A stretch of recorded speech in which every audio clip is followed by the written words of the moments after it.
Okay, greetings friends, welcome to the channel, and welcome to Dawn of the Zeds. So we're beginning a new tabletop adventure. This time we're going to be playing Dawn of the Zeds, 3rd edition. This is by designer Herman Lutman and Victory Point Games. Been around quite a long time. Quite a long time. I don't know when the original Dawn of the Zeds actually came out. It's been like 16 years, something like that. I know the 3rd edition is like 2016, so it's like 8 years back. I don't know when the first one came out, though. It's been around a long time. I played it back in the day a bit. I didn't get into the advanced stuff in it. And now we're gonna play it here. So we've got a wonderful tabletop simulator module for it. Makes it a lot easier for me to show you guys how to play. So we're gonna dive into a true solo mode game. This isn't a full how to play tutorial. This is just me playing the game with you guys, kind of tagging along, and you'll see how horribly I suffer, because I always suffer in any dice games. So yeah. So the basic idea behind the game is, zombie apocalypse. Oh my. This is the city of Farmingdale that we're looking at here, and our job is to guard or defend the town center. If any zombie at any time steps a single toe into town center, we immediately lose. So it's kind of a tower defense zombie game. The Farmingdale area here has 4 different pathways that are approaches into town. So over here, we have the suburbs track. We got a 7 strength zombie has spawned here and is going to work its way along that track towards the town center. Up this way, we have the forest track. We've got a slightly less dangerous zombie, but, still dangerous. Strength 4 to start, and it's going to be making its way up along that way. Up in this corner, we've got, let me recenter that a bit. It starts actually over here. We have the mountain track with another strength 7 zombie. It's going to be making its way like so. And then down here, we have the highway track, and a strength 6 zombie is starting in that position and going to be working its way up. They're all equidistant, the same number of nodes between the start point and up here, but there are some differences in how many named locations. We have 2 civilians that are in the pathway of that zombie that, we're going to hopefully keep alive, and they're going to help us defend. They're not allowed to move until they actually encounter a zombie, at which point we'll pull off this little token, and I can then move them around at will. So, town center, 4 different approach tracks. A zombie has spawned on each track. More zombies will spawn, and they'll all try to make their way up and get to the town center. So, we're going to try to prevent that. Towards that end, we have a number of hero characters that we're going to be playing, as well as a heroic civilian group.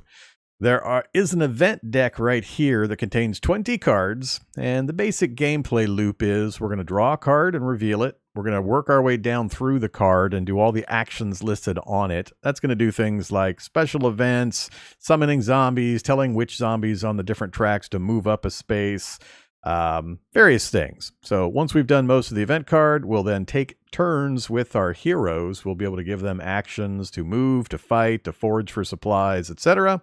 Then we have a little housekeeping phase. We're mainly at this level of the basic game. We just flip our tokens back over and reset them, and then we do it again. And we basically have to do that 20 turns. So we have to last through 20 event cards or 20 turns and not let any zombies into town center. Now, this is the basic rules. There are more rules and more difficulty levels. They've got them kind of set up as a basic version. This is a stripped down version of the gameplay. Simplifies a few things and leaves out a bunch of different rules, just to teach the basics of how things move and the turn order and sequencing and the combat system and so on. After you finish or you feel you've got a handle on the basic game, there are then 5 additional levels that you kind of move up through in sequence. Each level adds more complexity, more depth, more characters, more zombie types, more mechanics and systems and so on. So it gets bigger and more complex as you go up those 5 levels until you're using all the things. And you'll have tons of characters to choose from and tons of events. And there's a flip side to this board that changes the map a bit and just all sorts of stuff. So that's the basics of what's going to be going on. So we have the game board itself with the map. We have our character cards, our hero cards down here. We have a player aid we're going to be referring to regularly because it has the combat tables and turn sequence and so on.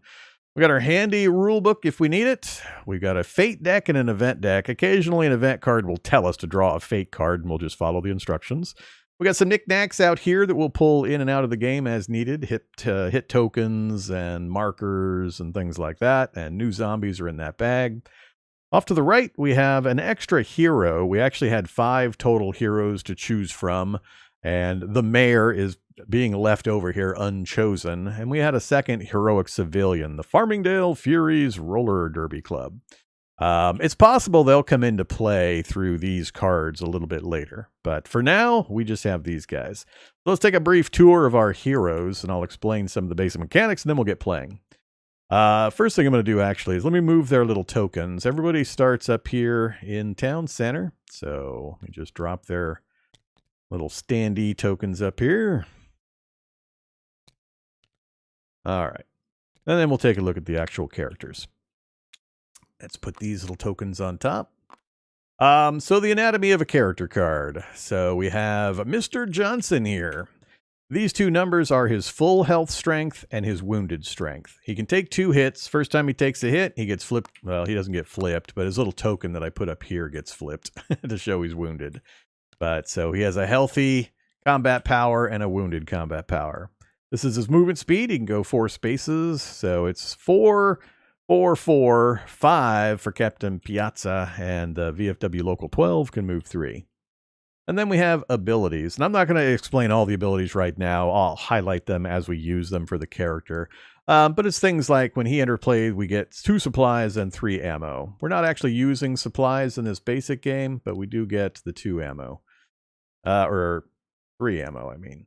Yeah, 3 ammo. So it goes to 7 ammo. And then he has some other abilities. If he does scavenging rolls, he gets an extra die. He has a heavy weapon for attacking and some other things. So that's basically how they all work, though. They have a combat strength when healthy, when wounded, a movement, and then some abilities. What else to talk about? So we have civilian units on the board. We can't do anything with them directly for movement until they encounter zombies. These are our movement tokens up here that we'll be moving around the board. On this section, we're only going to be using the action section here and the ammo section. Infection is not used in the basic game, and supplies is not used. We're not using the jail. We're not using the hospital.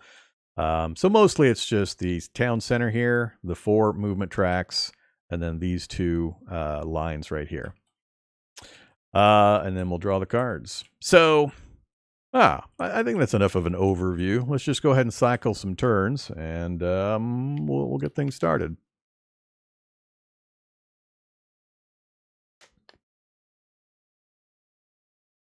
Okay. One thing I do need to talk about that's a little confusing at first is these action point tokens. So while we have a bunch of characters, we're not always going to be able to use them every turn. This is not a game where each character can always do an action of their own.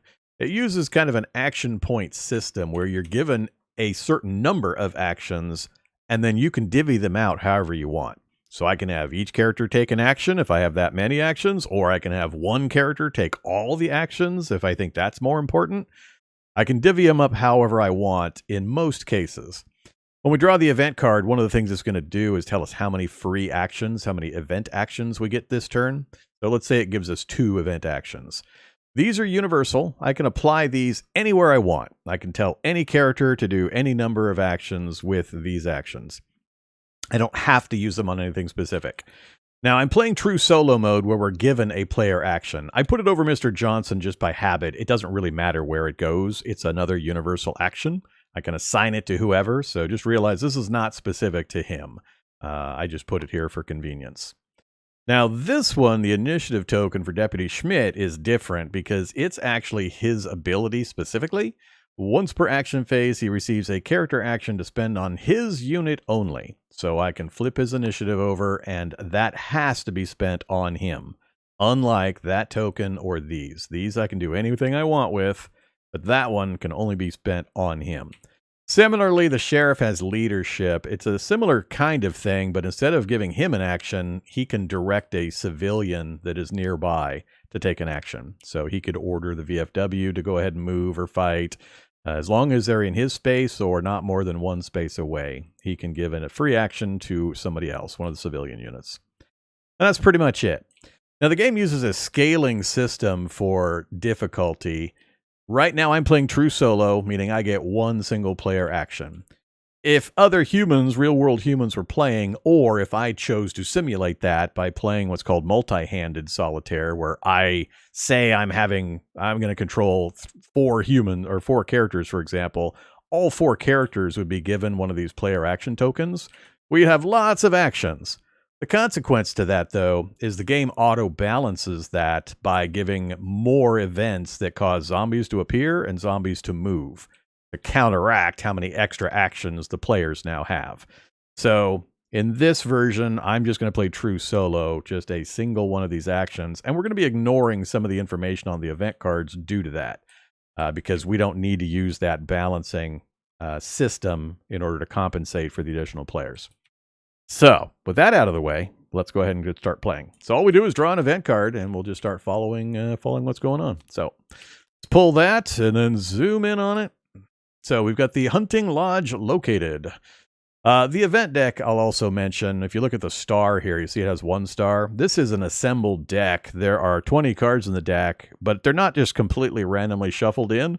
They're actually built in acts or stages. And so we have 3 or 4 cards at the top that were specifically selected and then shuffled and put at the top. Then below that, we have the Act 2 cards that were set aside specifically and shuffled and put under Act 1. And it just builds down in that way. So it gets more dangerous as you go down through the deck, basically. So it's a pre-built deck of different sections, essentially. So this is one of the early ones, and we're going to ignore for these first 3 entries, 4R, the skull, and eat, because they're not used in the basic game. So skip those. We then go to this section, and it tells us which tracks zombies are going to activate on. So we've got the hiking trail, our mountain track, and the suburbs track are now going to activate. So any zombies we have in those tracks are going to move towards the city center. So we have the mountain track up here, so it's going to move forward 1. And the suburb zombie is going to move forward 1. And that's all we do. Now, if you've got multiple zombies on the track, always move the ones closest to the town center first. So start here and just work your way back through whatever zombies are present and have each of them move forward. And that's it. So we have done the 2 activations for the zombies. Now it says we get 3 event activations, and we'll read this section because it's part of that tab. At the end of this phase, +2 ammo if player unit is in the campground. Place the goodies marker in this space as a reminder. So we get 3 actions assigned for us to use. This is the campground, so we're going to grab the goodies marker and put it there as a reminder. So at the end of the turn, if we have a unit in this space, we get to increase our ammo count by 2 units. So we're definitely going to try to take advantage of that. All right, that is it for the zombies turn. So that is an event card. We just are looking at these 2 columns, and whichever tab is highlighted or part of this is what we're going to read. Sometimes the Zeds column will be the tab that has the event, and we'll do this section at this point. All right, so let's go ahead and figure out what actions we're going to do. I'll show combat and the other stuff once we get to that phase. But right now, really, strategy-wise, I just need to divide our units up, send probably at least 1 person down each path to help and to try to stave off the zombies. So we've got a strength 4, a strength 7, a strength 6, and a strength 7. So these 2 are the most dangerous ones to deal with. We've also got 2 civilian groups in the line of fire for this one. So I think what I'll do is I'm going to tell the sheriff here, we're going to use his token to command one of the civilians, and we're going to send the VFW, I think we'll send the VFW up this way. They can only move 3 spaces, but that'll put them on the campground. So 1, 2, 3. So VFW here has a movement of 3. So that'll get them to pick up the goodies for us for the ammo. And then I'm going to next... I'll probably send the sheriff with them. So the sheriff and the VFW will travel together so we can keep giving them orders, and they'll deal with this stronger zombie on this track. So let's go ahead and use this action for the sheriff to activate, and he's going to be able to move 4. 1, 2, 3, 4. He'll still be able to order these guys next turn because they're one space away, and he'll have them advance again to this space, or, well, it'll depend on what happens, but there we go. So the sheriff is moved up. We've got 2 more actions that we can, or 3 more actions we can do. So let's get somebody going down here. Let's send, oh, I need to send Mr. Johnson up that way too. Oh, crap. I need Johnson up here at the Lucky Strike mine. I probably should have sent them a different direction, but that's all right. We'll deal. Let's go with, let's see. Let's send Deputy Schmidt down this way to deal with this. So he'll use his own initiative marker, and Deputy Schmidt will go 1, 2, 3, 4 to that position. We are limited to 2 units of any kind of ours in a space. So we can move through a space with 2 units, but we can only stop with 2 units in a space. So that maxes out our space right there. So he's done. Where are we sending? We're sending Johnson. Do I send him up that way anyway? Really should, but I need to get people in the other directions. All right, let's activate this one, and we'll send her, the Captain Piazza. 1, 2, 3, 4. She's kind of a long-range sniper specialist, so she should be able to help handle this section. So that's the only one. I left the weakest one kind of, sort of undefended. We may have to adapt that, but yeah, let's leave it undefended for now. All right, I'm going to use another action, and 1, 2, 3, 4. I want him to go to the mine because he can do a foraging roll right here, foraging, and the mine has bullets. So we want to send him specifically to the mine because he's the only one we have that gets to roll 2 dice on the foraging roll. So I'll probably have to pull somebody back to help on this track eventually, but we'll go with this for now. All right, we have 1 more action that we can do. Let's do... We could take a shot with the civilians at the zombies, but... I think I might send these guys up this track. That doesn't really help. They're pretty light units, and I'd rather have somebody stay here in the town center as a last defense if we need it. So we'll take a second action, I think, with one of the major characters. So let's flip that over, and let's take a second action just to get him over to Lucky Strike Mine. Yeah. All right. So that's going to be it. We're out of actions. We've used up all of our event actions. All of our character tokens are flipped over. Turn 1 is complete. Moving on to turn 2. Flip a card. Oh, let's flip our tokens over. Then grab the goodies. Got to do the maintenance stuff here. And then we raise our bullets up 2. All right, now the turn is finished and we flip the card. Rule 7, cardio. Move that over a little. All right, so this time the Zeds are activating a double suburbs activation. And it says at the beginning of this phase, meaning before we move the Zeds, place 1 new Zeds unit on any empty start space of your choice. Otherwise, yeah, I'm not worried about that. Start space with the lowest strength Zed unit. All right. Oh, otherwise place it. Got it. So we have 2 empty ones. Let's put who's going to be the most capable to deal with? Probably this track, because we have all these characters over here. So let's grab a random Zed. Strength 4. Strength 4 gets added. All right, and we ignore this number 2 entry. That's a symbol for the system we're not using because we're playing true solo. And then the bottom section here says, if and when a Zeds unit enters a space occupied by any civilians or hero units this turn, you may freely retreat that unit instead of engaging in hand-to-hand combat. And that's part of the cardio thing. Basically, we get to run away this round instead of being forced into hand-to-hand combat. We can still fight if we want, but we have the option to just run, which we normally wouldn't be able to do. All right, so we've done the special stuff. We just got to remember the retreat option, and we have a double housing move. So the zombie is going to go get our civilians. So this isn't good. All right, so first move, zombie moves up. I am going to go ahead and give them the retreat option. Then the zombie is going to move a second time. And I'm going to give them a retreat option again. There's already 2 units here, so they're going to retreat to that position. They're actually fairly strong at 4. But we'll let them retreat. All right, and that is it for the card. And we only get one event activation. So 1 point this time. All right, now we got some decisions to make. So we're going to let the zombie come to us in this position. The deputy here is actually a hand-to-hand specialist. He's got a pistol, and we could fire the pistol, but he's an Eagle Scout. He receives a column shift, a 1 column shift to the right, which is good for us in all hand-to-hand combat. That's pretty important. He's also tough. Every time he takes a hit, he rolls a 6-sided die. On a 4, 5, or 6, he just shrugs it off.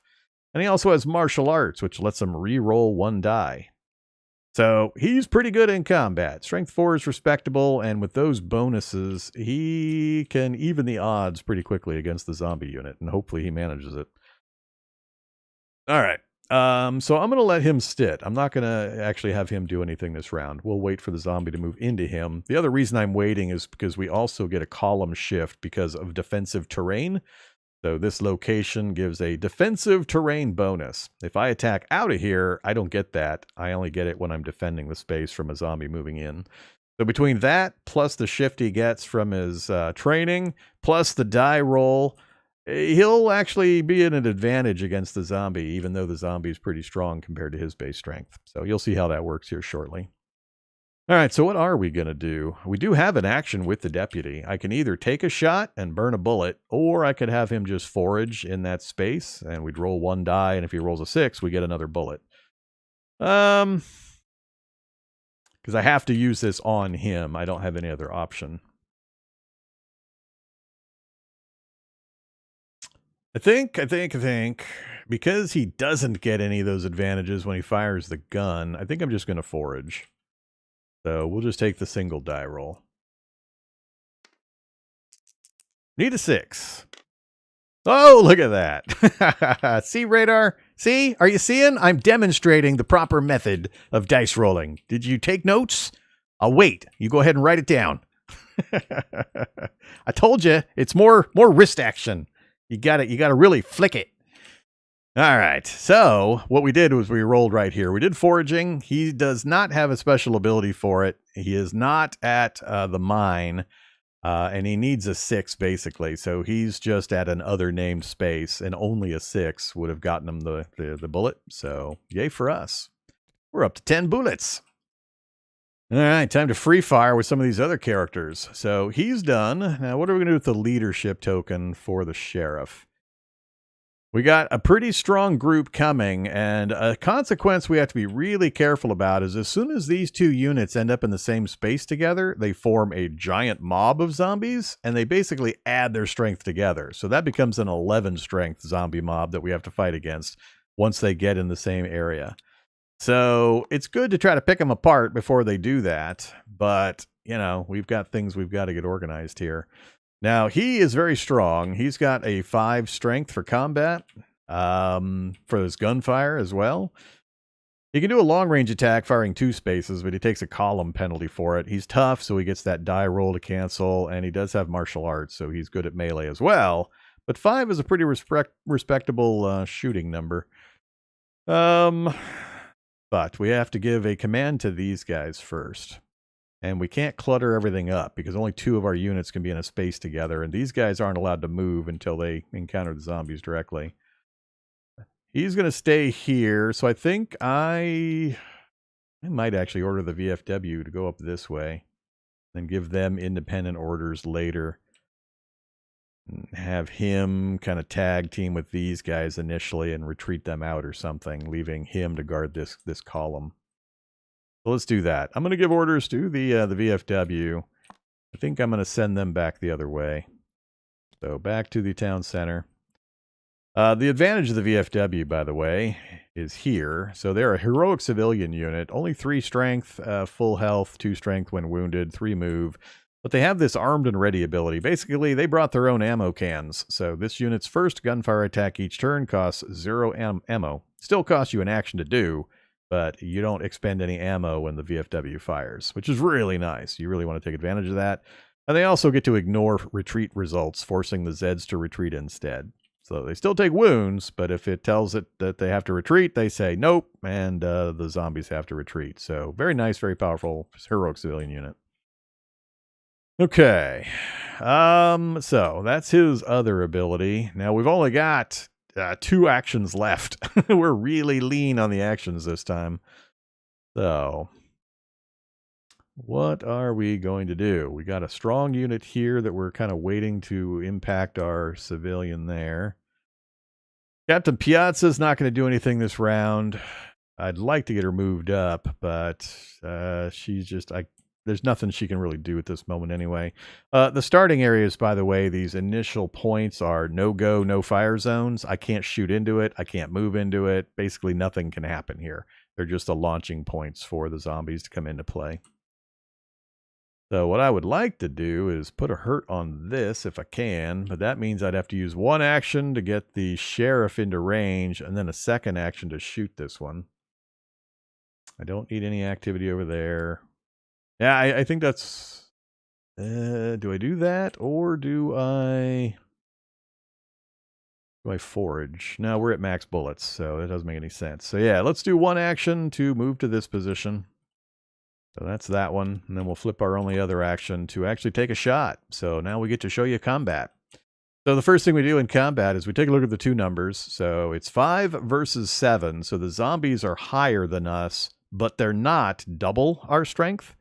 So what that means is, when we, well, actually in ranged combat it doesn't use that. We just look at this chart. So there's 2 different charts. There's hand-to-hand and there's ranged.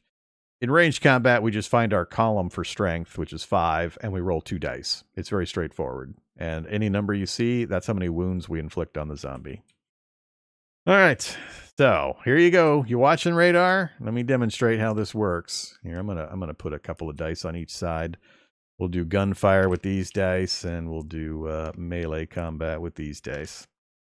All right, so because our character is a strength 5, we're firing on this column. We're just going to roll the dice and cross-check. Whoa. Or we're going to grab our player aid, shunt it around. Let's lock you down, player aid. All right, here we go. Big numbers, big numbers. All right, so we got a 10 on column 5. Look, Radar. Look. You see what that does? That actually flips the bad guy over to its wounded side, Radar. See how that works? Radar likes to do 2 wounds, which does not flip the bad guy over. He constantly likes to do 2 wounds or no wounds. He's also fond of the no wounds roll. Those seem to be his specialities. All right, so now we apply damage. So if we look closely at the zombie token here, right along this side, there are 2 hearts and then a little flip indicator. That's 1 point of damage, 1 point of damage, and on the 3rd point, you flip the zombie to its wounded side. So we have culled the zombie herd a bit. We've cut down on the numbers, and they're now only a strength 4 instead of a strength 7. A little more manageable. Now, this side of the counter has 3 more hits, and then it's eliminated with the X. So if we get another 3 damage on that counter, this will go away. That was a really good hit for us. That was a very good bullet that we just spent. So we had to use an action. We had to expend a round of ammo, but we did a good hit on a pretty dangerous zombie. 7's pretty high. All right, we are out of actions, We've done everything we can do. It is time to draw another card. 3rd event card. Actually, let's do this in the right order. So flip, flip, flip. No other maintenance on the board. No goodies to pull off or to award or anything like that. Event cards complete. Yep. All right. Here we go. Well-armed civilians. So this time we do this first before we do this section. So we've got the forest and the hiking trail again. So here we go. This zombie is going to move up into this group, but that's actually the 2nd move. Let's go over to the forest track. Forest track moves up 1. Then this zombie moves up 1, and we're going to immediately do a fight. So when we have 2 units in a position, we have to pick one of the units to fight. We do not get to combine our power or our abilities or anything. We have to pick one or the other. So I'm going to have them fight the sheriff, of course. So we are slightly higher than the zombies, so we currently have the advantage. Now this is a melee hand-to-hand fight, so now I get to explain how this works. So it's 4 for the zombies, 5 for us. So this is the equal numbers column. So currently we're at human advantage because we're not quite 2 to 1 over them. We would have to be an 8 over their 4 to get the 2 to 1 column. So that puts us here in the human advantage column. But now we got to do column shifts for various reasons. So we know what column we're starting in with the strengths of the 2 units being compared. Now we also get a defensive shift for defending this location. And then what abilities does the sheriff have? The sheriff has the toughness and the martial arts. So he gets to re-roll. He doesn't have the Eagle Scout column shift. So we're going to get 1 column shift to the right. So we were here. Now we're going to be in the ×2 column. And we get to re-roll one of the 2 dice we're about to roll. So we just roll the dice. Uh-oh, that's more like it for a radar roll. See, I was just demonstrating how radar does things right there. All right, so we only got a 4. 4 is not awesome. 4 is actually really bad for us. 4 is pretty bad. I get to re-roll 1, so I'm going to re-roll the single die here. This is from our ability, our martial arts ability. We can re-roll 1 die. So that one's getting re-rolled. Something higher than a 1, please. That's much better. All right, so we're on human ×2. We rolled an 8. Hey, look, radar. Radar, what's that number? Can you read that? Can you read that? That one right there. All right, so we have scored 3 hits. That's what this indicates. The left side is wounds to the zombie. The right side is wounds to the humans. So we inflicted 3 wounds. We took no wounds. That was our combat result. So if we go check this zombie, who is on the reverse side, they only have 3 wounds left. That means he just killed that zombie. Off to the bag with you, zombie. All right, so that went really well for us. We got a strong gunfire hit last round, and then we successfully hand-to-hand meleeed the zombie down the second round, eliminating one of the 2 before they could group up and be even stronger. All right, now we're not done on that track. So that was the first one, the one closest to the town center. Now we move the second one up a space. And then we're done. We have done a movement on both tracks. We get 2 actions, but we need to read this. At the beginning of this phase, place the well-armed marker on any regular civilian unit in play. Until it ends up in the cemetery, that unit receives 1 column shift to the right in all hand-to-hand and gunfire combat. All right, so we have a well-armed tag here. Who do we give it to? We've got a strength 4 civilian unit right here. I think I'd rather put it on the strongest civilian unit. All the other ones are strength 2. That one up there is a strength 3. But yeah, I'm going to put it on the strong one here. Let's try to make this a no-go zone for the bad guys. We'll see if the deputy and these civilians can just keep this track safe all by themselves. That's a pretty powerful combo there. All right. Next up. Or do I put it up there? Maybe I should put it up there. The reason for that is I've got nobody defending up there at the moment until I pull one of these guys back. And it's probably going to be the sheriff, but it's going to take me a while to get him over there.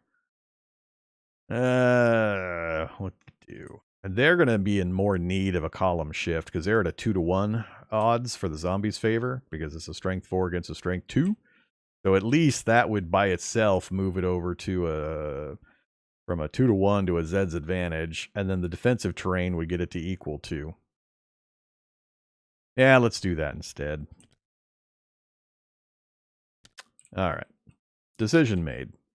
So we've done the special event part. Let's give ourselves the 2 action, and we're ready to go. So what are we going to do this round? We got that zombie available for the sheriff to shoot again. We're going to need to start scavenging sometime, but I wouldn't mind firing a few rounds off and then scavenging. She's not in place yet where I need her to be. I actually need her to be... I can't move those guys until the zombies get to them. She has another ability. So her specialty really is she's fast. Her combat power and gunfire is actually based on the range with her sniper rifle. So we just find the column. Instead of using her combat number, we use the range to determine the strength. So she's strongest at 2 spaces from the enemy. She also has Overwatch. After she makes a gunfire attack, she can withdraw from her target by a space, and it also allows her to take other characters with her when she backs up. So she can, including Defiant Citizens. Ah, I forgot about that part. So I could move her up. And then when the zombies move up, we could take a shot and I could move them back. That might be a good play to get her in position to start getting ready for that. All right, yeah, let's do that. Let's go ahead and spend a point. Let's get her to that position. Now, if they get a double mountain move, she's in trouble. She's not a melee specialist, so she'd be at a 2-to-1 disadvantage against the zombies, and that would be a really bad situation.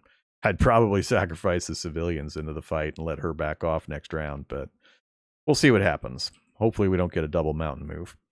So that's one of our actions. We're just going to move her up. I'm not allowed to fire or anything else. So we're done with that.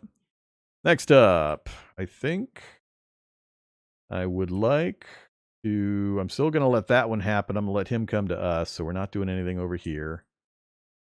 I have the option to get the VFW moving that way, or... let's see. Our leadership option is not something I can do anything with.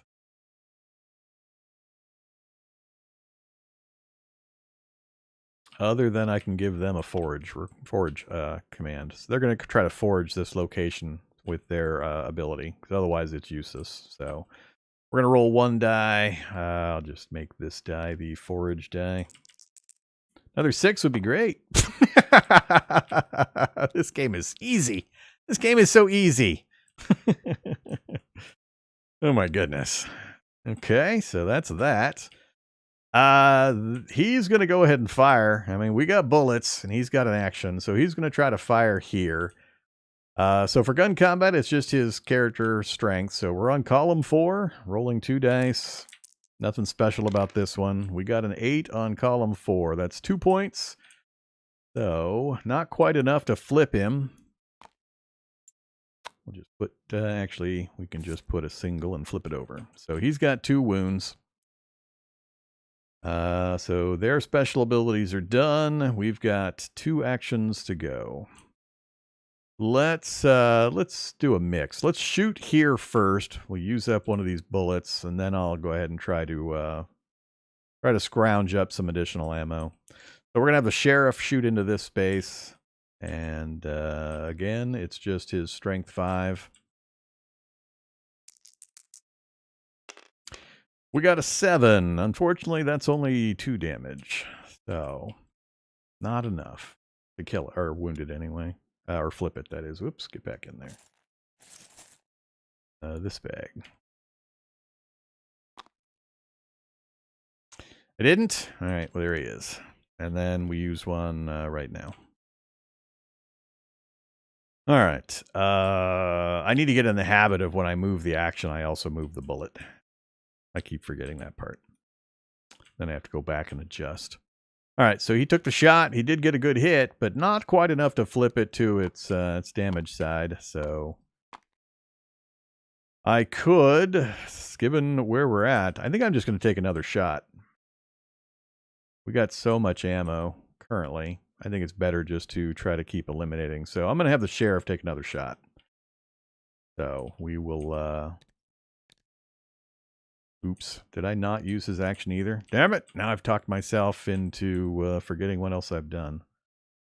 I had 2. Yeah.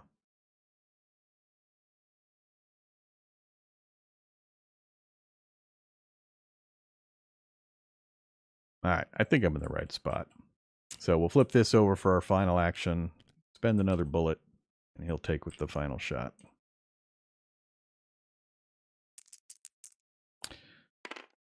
A 9.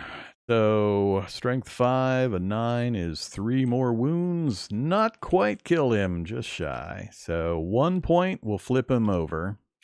And then he takes 2 more points after that. So he's 1 point away from being destroyed.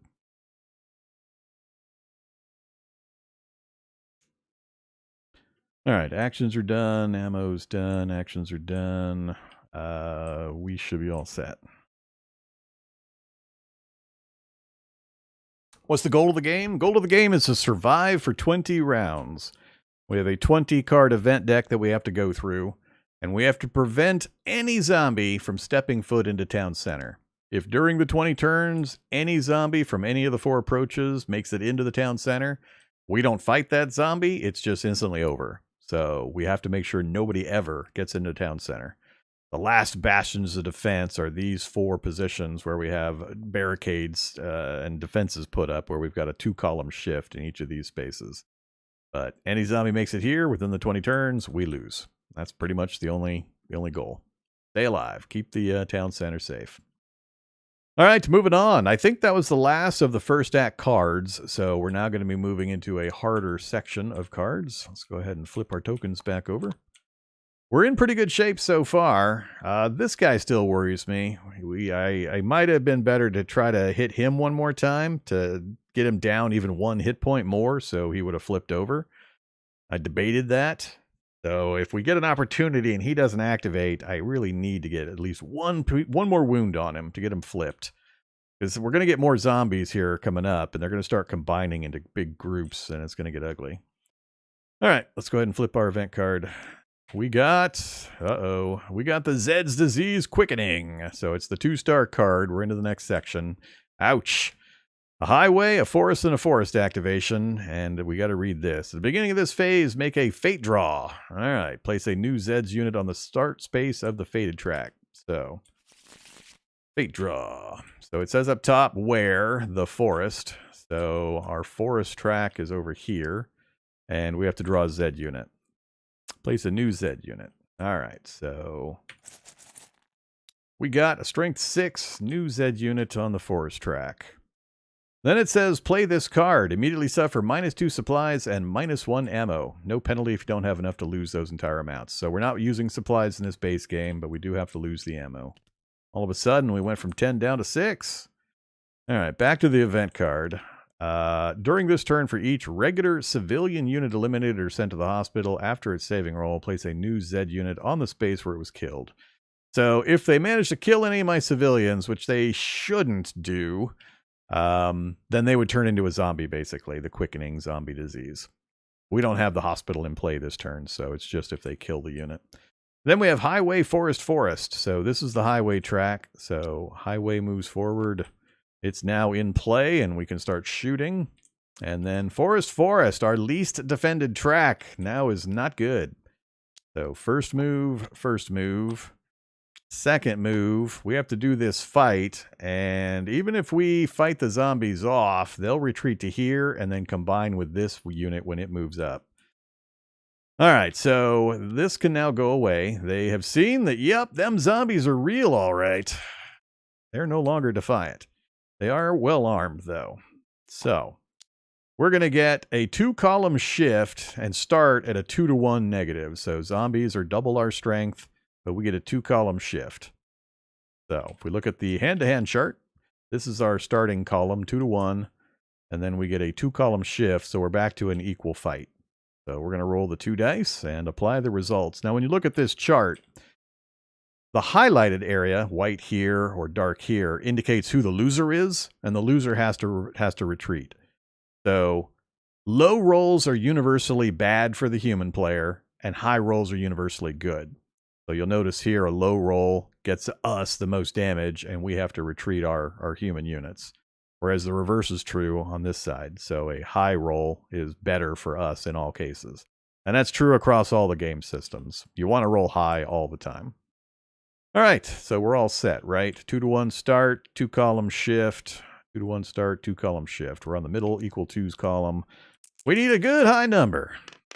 That is a good high number. So an 11 is 3 and 1. He takes 3, we take 1, and he has to retreat. That's both a blessing and a curse. So what's going to happen now is he takes 3, which is all of his front hit points. So he gets flipped. He has to retreat. We take 1, we have to flip, and we get to stay here. Now the second move occurs on this track, and he gets to move up, and we now have an 8 strength unit here in this track. So that's the curse part of it. Move over slightly. Right there. Perfect.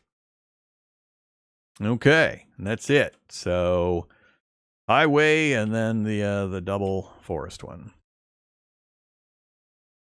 So we did the fate card, we did the event card. We get 3 activations this round. So 1, 2, 3. And we're good to go. That was about the best we could have hoped for there. I mean, rolling an 11 with a 2-to-1 zombie advantage to start with. You guys did great. Now we need to get you the hell out of there. Unfortunately, there's no way to heal them. And at least they didn't kill them. They didn't kill my civilian unit, so that's good. Oh, they do have 2 before the flip. You're correct. Sorry. Oop.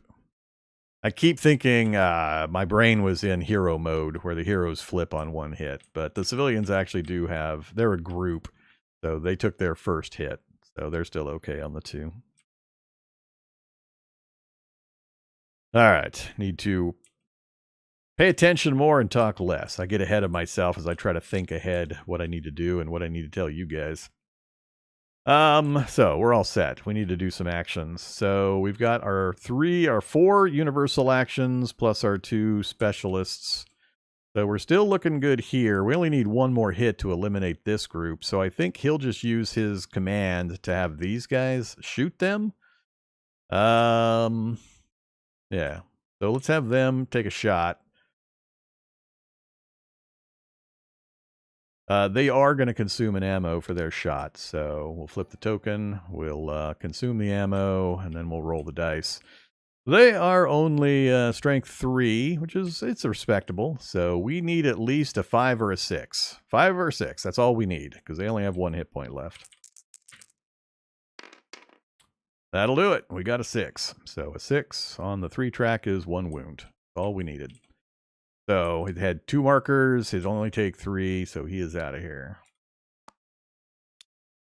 Good job, civilians. You'd think... I gotta check the rules. I don't remember if the Defiant goes away only when they actually are in the same space with a zombie or adjacent. Because, I mean, obviously they just saw zombies because they just shot them. I might have to look that up real quick. You go over there. Hey, Manual. What do you say about Defiant? I don't remember where it's at in here. I think it's in the move section. Zeds, movement events, stacking limits, movement example, action phase, movement. All right. Defiant civilians cannot move until release. See rule 4.3. 4.3. I passed it, did I? Okay. 4.3 village spaces. The first time a village space is attacked by Zeds, yeah, it is when they actually get attacked. All right. Fine. Fine. Be that way. Let's set you to the back page with the turn reference sheet and all that stuff. All right. So they killed some zombies, but they still can't move. Next up, let's do our deputy. He's got an action, and I think he's also going to take a shot. So we'll just have him shoot and try to get this guy flipped over. So flip that over. We're down to 4. And just roll the dice. So he's strength 4, no modifiers. 6 is not great. That is only 1 damage. That's enough to flip him at least. So that gets him his 3rd damage marker. He flips to the wounded side, which only goes to 5. So that's a pretty tough Zed. Only drops from 7 down to 5. Okay, we got 3 actions left. So she could take a shot and then back both of these up. I would really like to do that. We got this situation.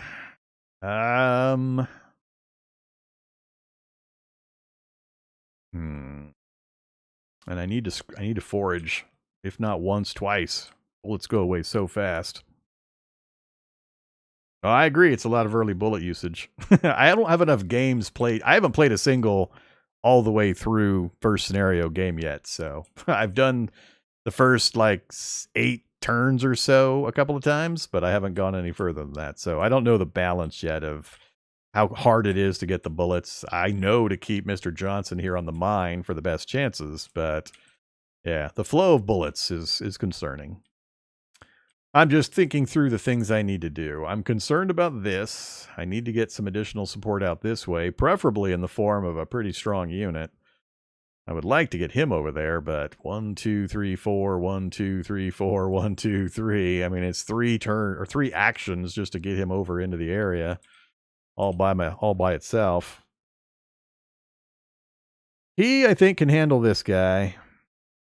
This is not good here. I need to do this at a minimum. So I'm going to take the shot and back up here. So let's do Captain Piazza. Let's go ahead and spend one of our actions.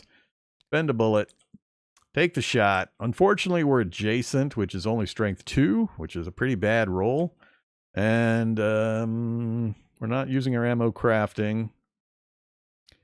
And we'll use the Overwatch. So it's not a good situation. So with a strength 2, I got to get an 8 to even get a single damage. Ugh.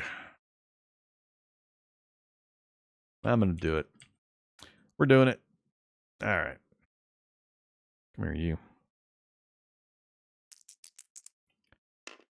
We got a 5. So no damage, but we are going to back everybody up using the Overwatch ability. All right.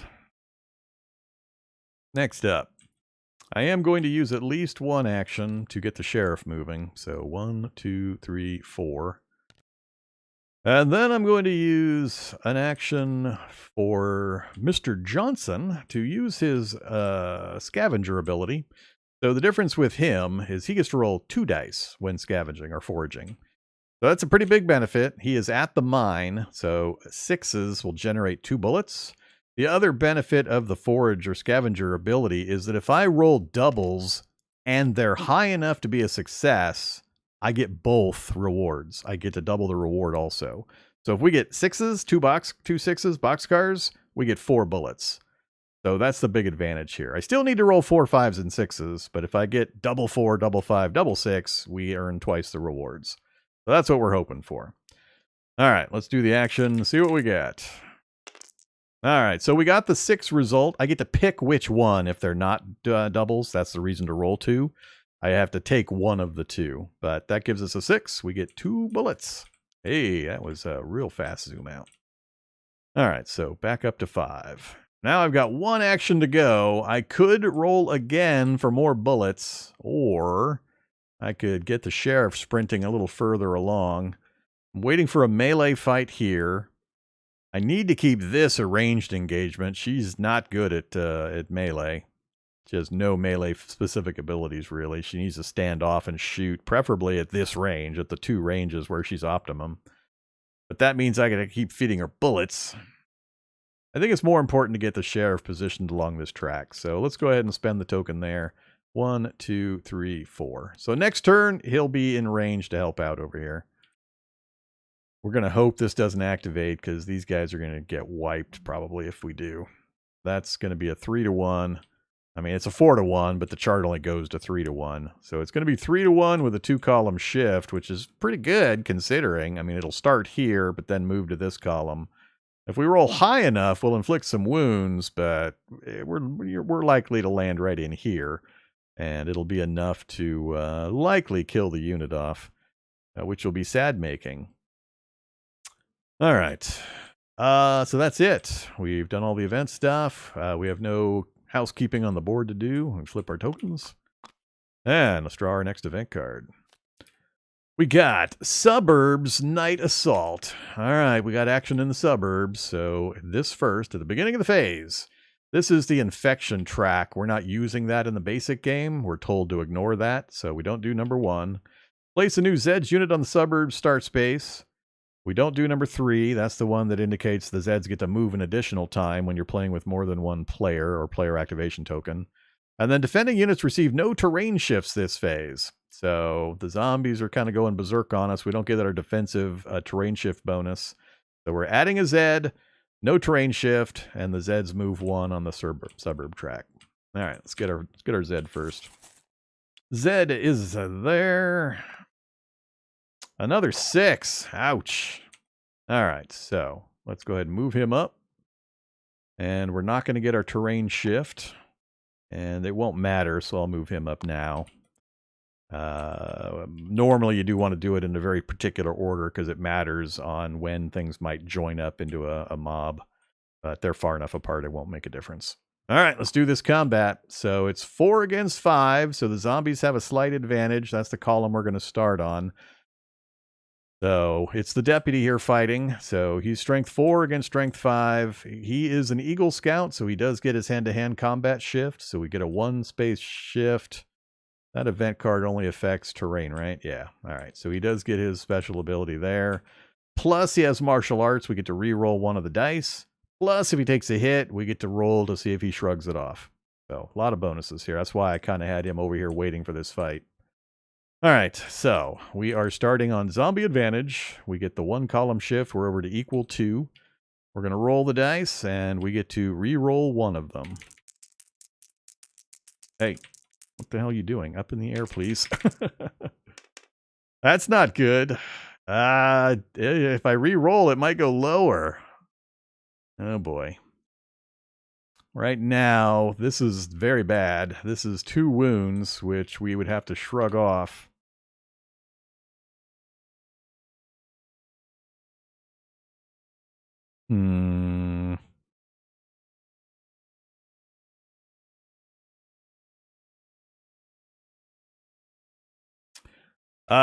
So for Schmidt, I thought it was 1 die. He is allowed 1 reroll. I thought it was 1 die reroll. All right. Yeah, that is different. I read that one wrong. So it can get worse. I'm going to take the reroll. Well, it got, a tiny bit better. All right, so we started here, we shifted over, we then got an 11. So we still have a wound, but we inflicted 3 on the zombie. That's all 3 from his front facing, so whoops. He gets flipped. He gets retreated. And we get to roll a toughness roll. So on a 4, 5, or 6, we're going to cancel out that wound that we're about to receive. And we ignored it. Good job. Good job, Deputy Schmidt. You did awesome. All right, so there we go. We rebuffed.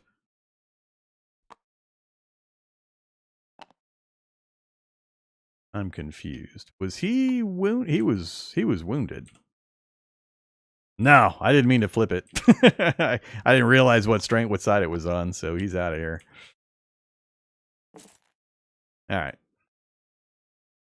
My bad. I just forgot we had already flipped him from our gunfire the last round, so he's been eliminated. Good job. So back to the event card. So we did everything. So we get 2 actions this round. 1, 2. Next up, what are we doing now? So he's got a pretty good control of this track. Not worried about this, so we're not spending points here other than we'll use his token to try to forage the location. See if we can get another lucky 6 for a free bullet. No free bullet this time. Leadership. We're not adjacent or on any unit, so I can't use his leadership ability this turn. I do want to get him into play over there. It's going to be 8 against 5 melee.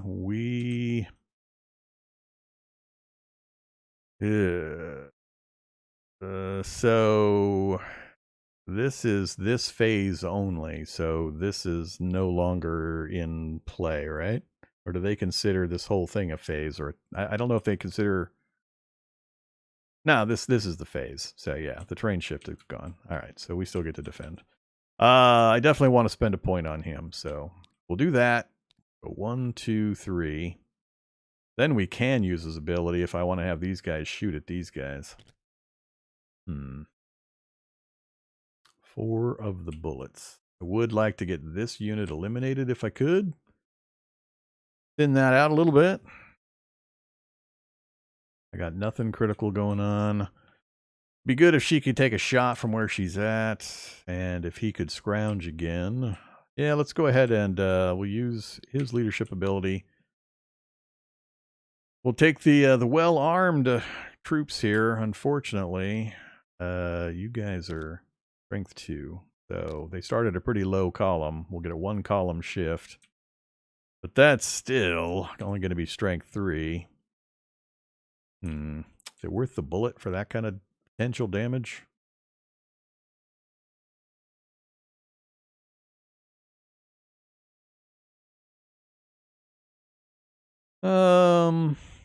Yeah, I get to assign damage wherever I want.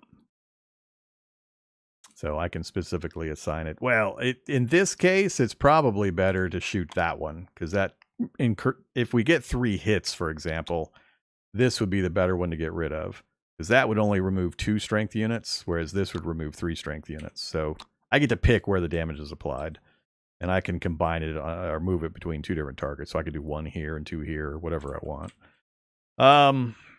So we'll see what happens, but it's not likely that those guys are going to get 3 hits. I don't even know if it's possible on that line. They'd be on yeah, we can't do 3 hits even with 12. So 8 or above, we'd do 2 hits, which wouldn't even flip anybody over or kill anything. So I guess I'll, instead of firing, I think I'm just going to have them forage as well. So they'll forage for supplies. We'll try to get a bullet. I don't like the odds on that one. No bullet. Okay. So those tokens are done. We're down to 2 more actions. Let's do... I think I'll do forage with 1, and we'll shoot here with 1. Or do I shoot with the sheriff? Column 5 is a different story. He'd be shooting at column 5. He, on an 8 or higher, would actually flip or kill one of those units. Is that going to be more important?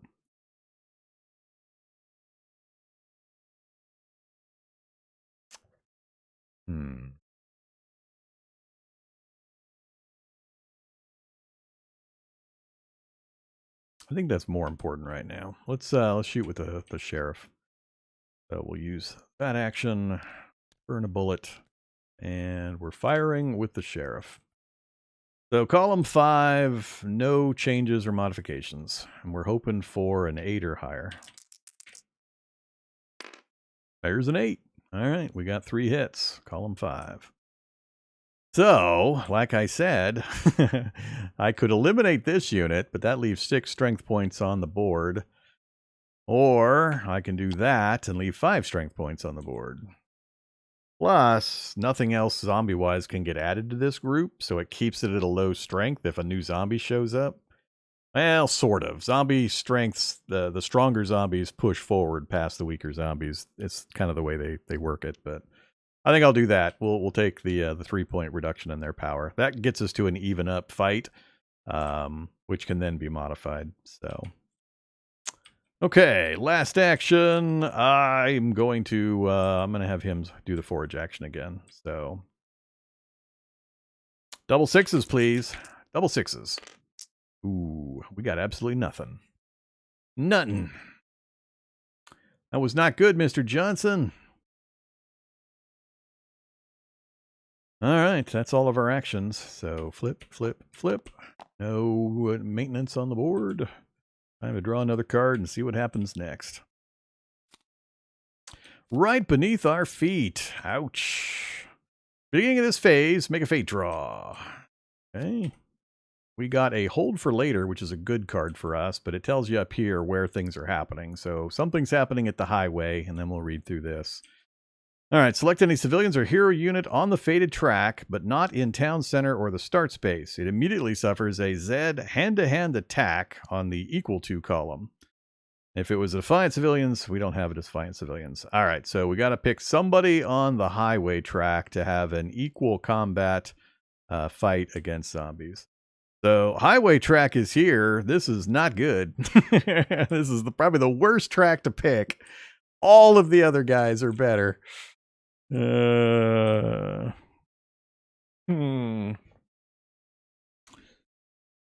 I think I'm going to have the civilians take the fight. I really don't want the hero to take a chance, so I'm going to have the civilians take the fight. Yep, any civilian or hero units. A hand-to-hand attack on the equal to column. So it's not going to, the strength of the unit's not going to matter because it's going to be an equal fight no matter what. So we'll have the civilians take the hit. So we're on an equal to column, rolling the dice. We've got a 1 column shift because of our defensive. Oh, we're not in a defensive location anymore. Oh, crap. I forgot about that. We moved off of the defensive location. All right. This is an even up one.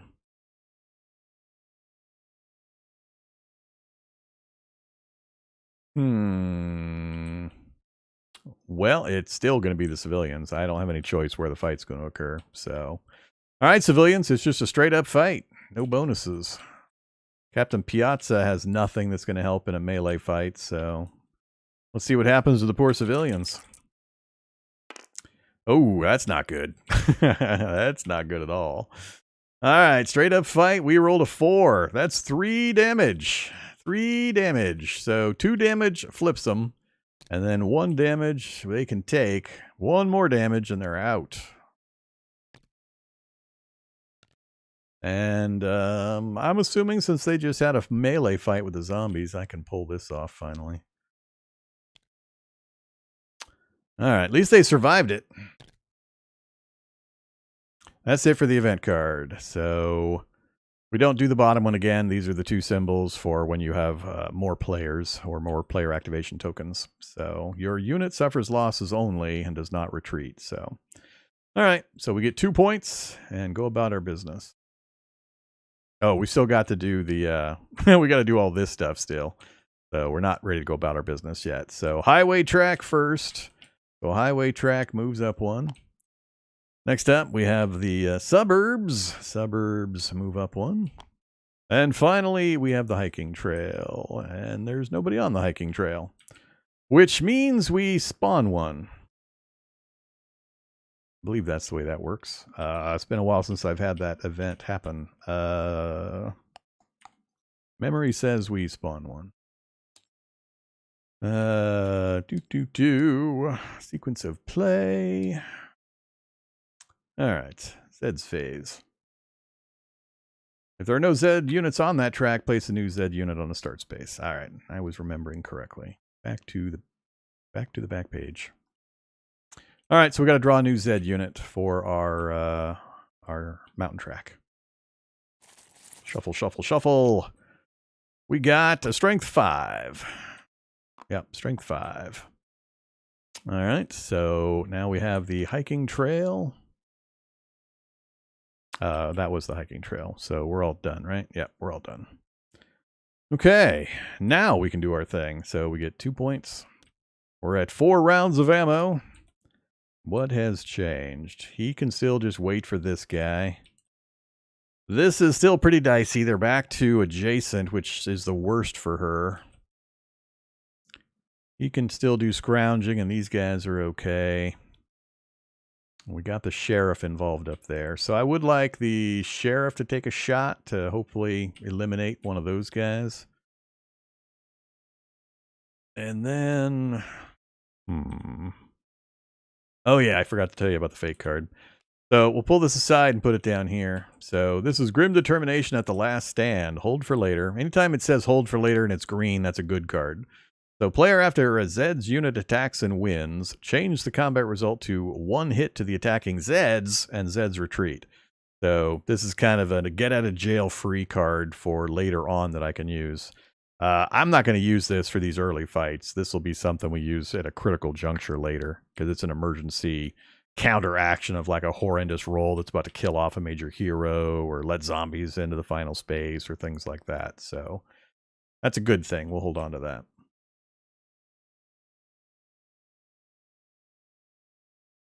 Okay, so what are we going to do? We've got the sheriff that can give the commands here. I've still got the VFW here in the center area. I would really like to get him to play, but...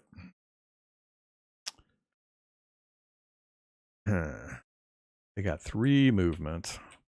I'm thinking I might actually want them to come down this way to help here. Their big benefit for them is that they get to fire without burning a bullet. They bring their own ammo. Let's see.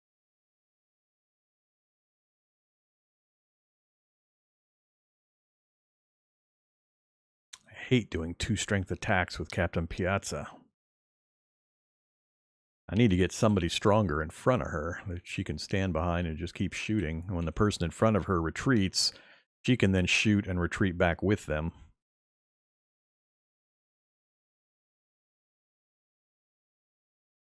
Although usually that means the zombie would be adjacent to her again. Yeah, I got to figure out how to use her properly. I don't know the timing to use her well yet.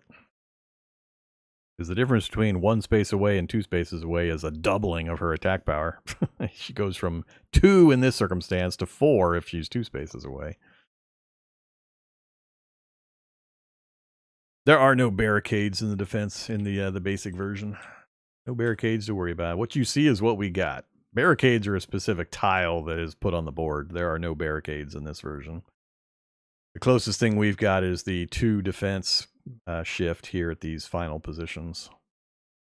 Barricades come into play, I think, in the 3rd difficulty. I'm pretty sure there's basic, and then there's 1, 2, 3, 4, 5. I think it's number 2 where barricades come in, if not number 3. I haven't read that far forward yet, and haven't played that far forward yet. I figure I would introduce the base game to you guys as I'm learning it, and then, you know, if I have fun and you guys enjoy watching it, then I'll advance to the other more complicated ones. No sense in putting a bunch of time in trying to remember all those rules I'm not using yet till I get to them.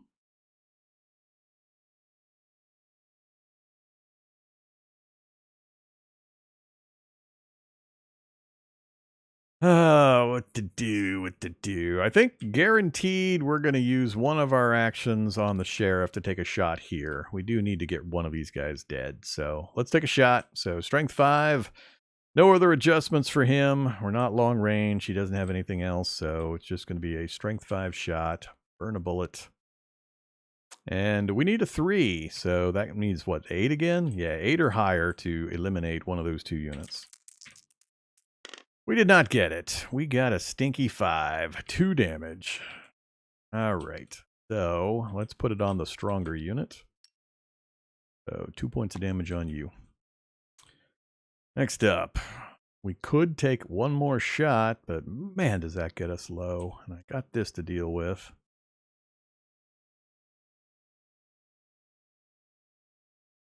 I think I'm just going to wait this one out. He's pretty strong to fight here.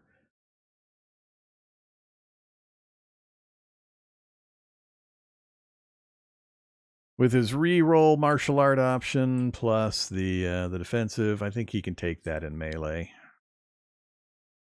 And yeah, let's not shoot again there. Let's I think I'm going to do the Mr. Johnson's action next. Let's try to get some more bullets. Depending on the success or failure of that, then I'll make a judgment on our final action. So 6s, please. Lots of 6s. That is no 6s. We got 1 bullet back. A 4 gets us a single one. Now, we've still got leadership. I'm going to instruct them to try to scrounge for another ammo. So a single die roll. Need a 6. Did not work. Then the deputy, he's going to do the same in this position. He's going to try to scrounge up a bullet with his action. Again, a fail. Hard to get bullets. All right, we're down to our last action. Do we take a shot and back up? Or do we do this again?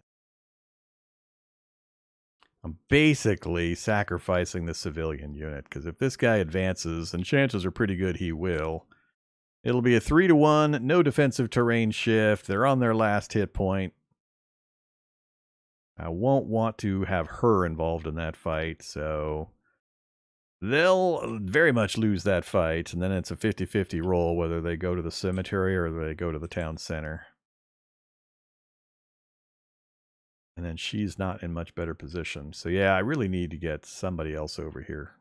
She's not good on her own with these weak guys.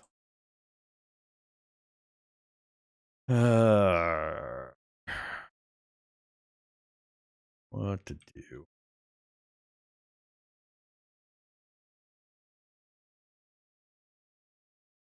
I'm gonna forage again.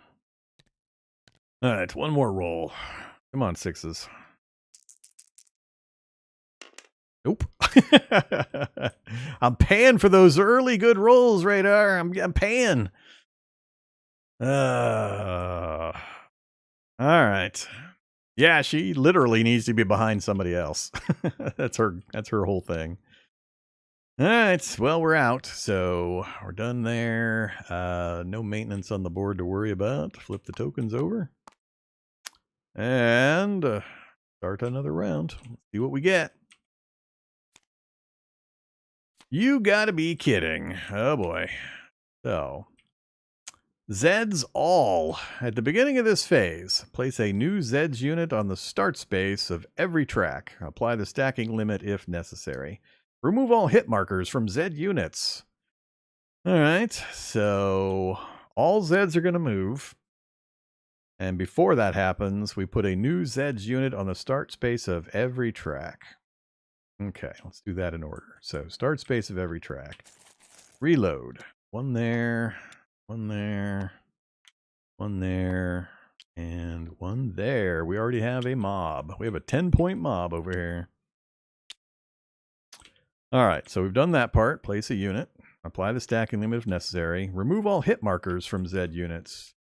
So do we have any Zeds with hit markers? We do. We had that guy. Whoa, we had that guy almost killed. He is 1 point away from dying. I should have finished him. That sucks. That was it. And then we don't do number 3 for the solo mode we're playing. All right, now let's move all the Zeds. So we start closest to the city center is going to be these guys. Yeah, it's going to be these guys. So we'll just do this track first. So they move up, and we got to have a fight. I'm going to have them fight the civilians, and it's absolutely horrendous odds. It's the worst odds possible. It's 3-1 with no shifts. We're guaranteed to get injured. Do we hurt the zombies? We don't even hurt the zombies. We needed a 10 or 11 to even do a single point of damage. All right, so the unit is going to the garbage, or going to possibly the cemetery. So we roll a 6-sided die for a saving throw. On a 4, 5, or 6, we go to town center. On a 1, 2, or 3, we go to the cemetery. Off to the town center. All right, so they move here. This basic game version doesn't use healing, doesn't use the hospital. So it's either cemetery or they return here to the town center. For the civilians, they come in their wounded state. For heroes, they get, basically they're knocked out and then they recover and they're back to full strength here in the town center. That's the way that we stay alive during this scenario without the healing systems in play. But all right, so we then have to retreat the other unit from that space. Then that one moves up, moving to the next track. You move up. You move up. You guys move up as a group, and we have a fight. So we're doing the fight here. We do have the 1 shift to the right, so it's an even fight. 1 shift to the right for us for defensive terrain, and we get a reroll, and he's also tough. So started equal. We have human advantage now.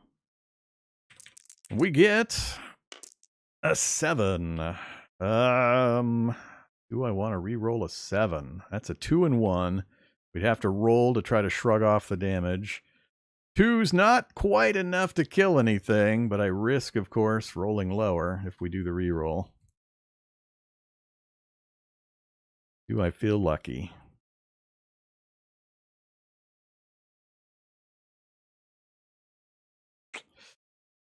Oh. Let's do it. We're re-rolling. So we get 1 worse. Now we have 2 wounds we got to shrug off, which could send him back to the city center. Lovely. And we only did 1 damage. Okay. Yeah, that's pretty much it. All right, so we've lost, so we have to retreat. Well, I'll do the wounds first. So with his toughness ability, each time he receives a hit, so we're going to roll a dice for each hit. So first hit, 4, 5, or 6. He ignores. Second hit, he ignores. All right, but we did lose, so everybody has to retreat. Zombies now own that space. You guys are still well armed.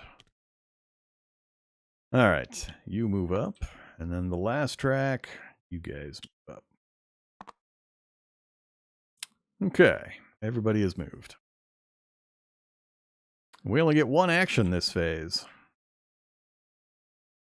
Yeah, not a good one for the humans. It's a rough round for the humans. All right, now what? Let's do 4 shots or 4 ammo and only 2 universal actions. So, let's see. I'm still would rather do a hand-to-hand here. This would be a straight up, but a 2-column shift. So, or that would be zombie advantage, then straight up. It would be human advantage with a re-roll for us if he went against him as is. So, and then he also gets to shrug off damage. So he's still okay, I think, in that spot. We could ignore that, but I've got an initiative action I need to use for him. So it's either use a bullet, and he's strength 4. He's got a pretty good firepower roll. He only needs a 5 to do at least 1 damage, and the higher numbers can actually flip him. But with only a very limited number of actions and bullets, what is the priority? We got more zombies on the tracks. They're starting to group up into larger mobs. Let's do... Wow, that's going to be a 3-to-1 fight against those poor guys. 1 column shift, a 2-to-1. They're still going to get roasted.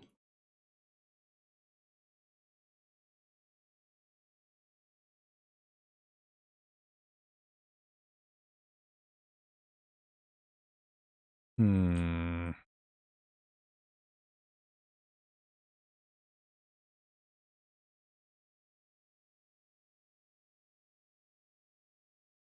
And we got this going on. I'm not feeling the love. This is starting to look a little grim already. Hopefully we get some better fate cards or some lighter event cards coming up, because that last couple of rounds has been a little rough. Let's do...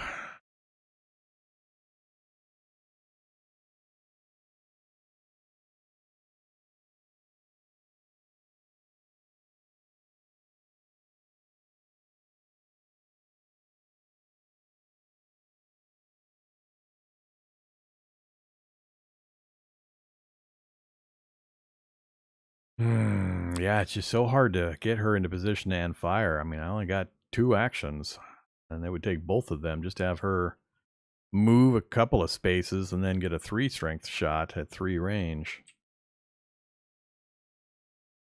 All right, we're going to ignore this track. Other than we'll have him do his rolling a die for attempting to scrounge a bullet again. Not impressive. Next up. Leadership. We're going to do the same thing with these civilians. Failed. Now we're down to our 2 actions.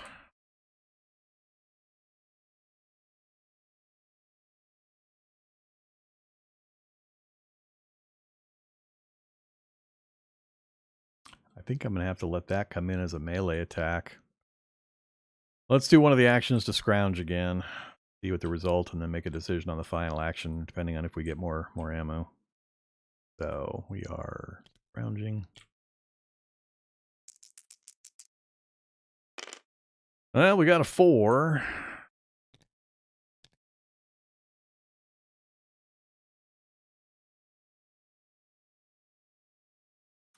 I'm debating whether I want to move her back or move him forward. Would have been nice if I had the actions to move him forward and then take a shot. He's got a heavy weapon. He gets a 2-column shift. So he fires on column 5. Which is pretty heavy. An 8, 9, or 10, and we could flip one of those 2 units, which would help a ton. But I can't do both. So I think the Defiant Civilians are just going to have to take the initial hit when they move forward, and then he'll be able to fire into that space later. Let's take a shot with the Sheriff. I need to clean something up. Well, no. God, I need to get her moved. I just don't know what to do here with her. She's got nobody backing her up. 1, 2, 3. Maybe I'll do that. Yeah, let's do that. Let's activate that. Let's get the VFW down this. All right. And we're done. Flip them back over. No maintenance on the board. Going to the event deck. Forest Night Assault. So only the forest is going to activate. At the beginning of this phase, we ignore that, place a new unit on the forest, and we get no terrain shifts. So that's going to be interesting. So no terrain shift in that one, huh? Okay, new unit in the forest. Whoa! Here, let's let's improve that. There, it's a 6 strength unit. Look at that, a 6 strength zombie. It's one of those weird ones with the thing in the opposite corner. Oh, man. Okay. No terrain shift.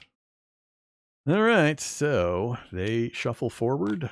We're going to take this fight on the Sheriff, so at least we got equal. The only thing we're going to get now is the reroll.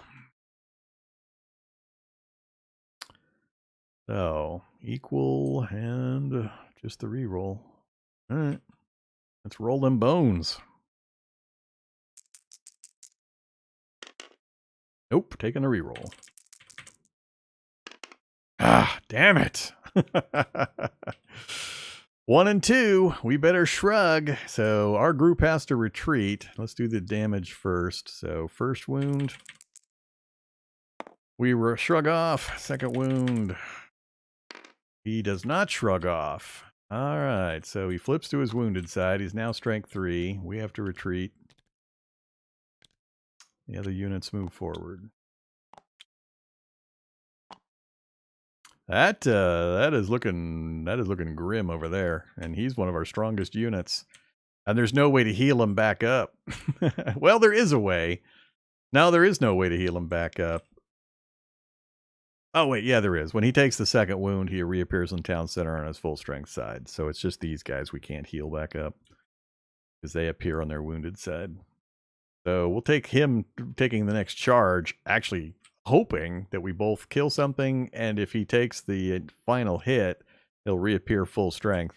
We'll leverage that bit of oddness. All right, that's it, right? No terrain shifts. We did the Zed, we did the turn, so 2 actions for us this round. Let's see.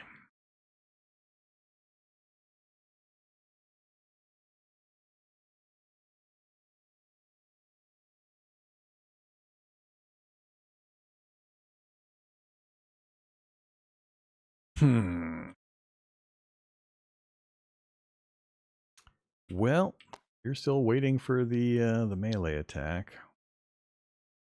So we'll roll the 1 die to try to get a bullet. Success. Nice.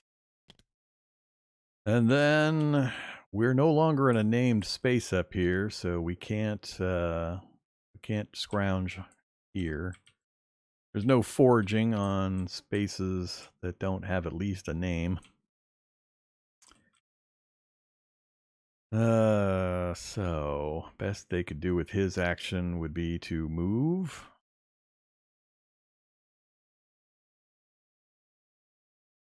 Yeah. Oops. move them back. I think I'm just going to try to get them positioned here so they get the 2 strength. They're well armed. They'll get a 3 shift. So we'll just hold them at this position, and we'll try to keep him out here doing his thing. All right, so that was the leadership. So those tokens are done. We've got 3 total action. Let's scrounge once. Again, we'll check what our results are before I do the other action. Oh my god. We are not getting the average on our foraging out of Mr. Johnson here. You're doing a terrible job, Mr. Johnson. Absolutely terrible.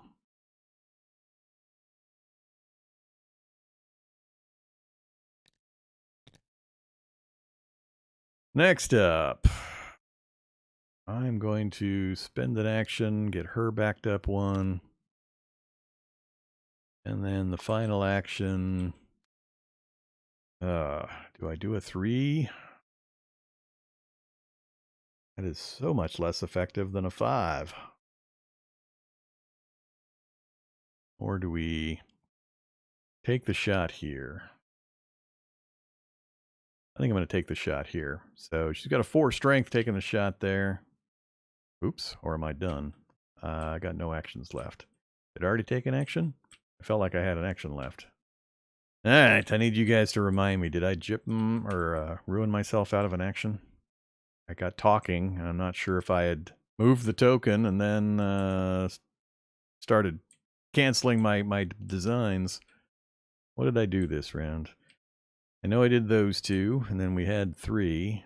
So we did that. We did that.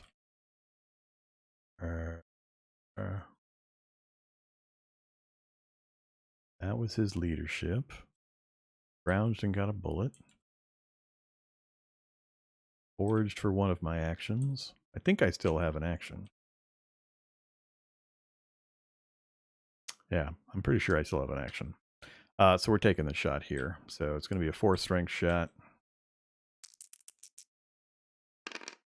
Oh my goodness. 4 strength against a 12 is 3 damage. So he flips them. Ah, only goes to a 4. I was hoping it would go to a 3. All right, worth it. And we are done. Flip, flip, flip. Set actions. We're back up to 6 rounds of ammo. And back to the event deck. We got 12 turns to go. And I think we're about to hit the next stage of badness. All right, let's see if it's a 2 or a 3-star here. Still a 2-star. A Mountain Night Assault. So, new Zed on the mountain space, no defensive shifts. All right, so mountain track. These guys are about to get hammered, and they don't get the defensive shift. New Zed.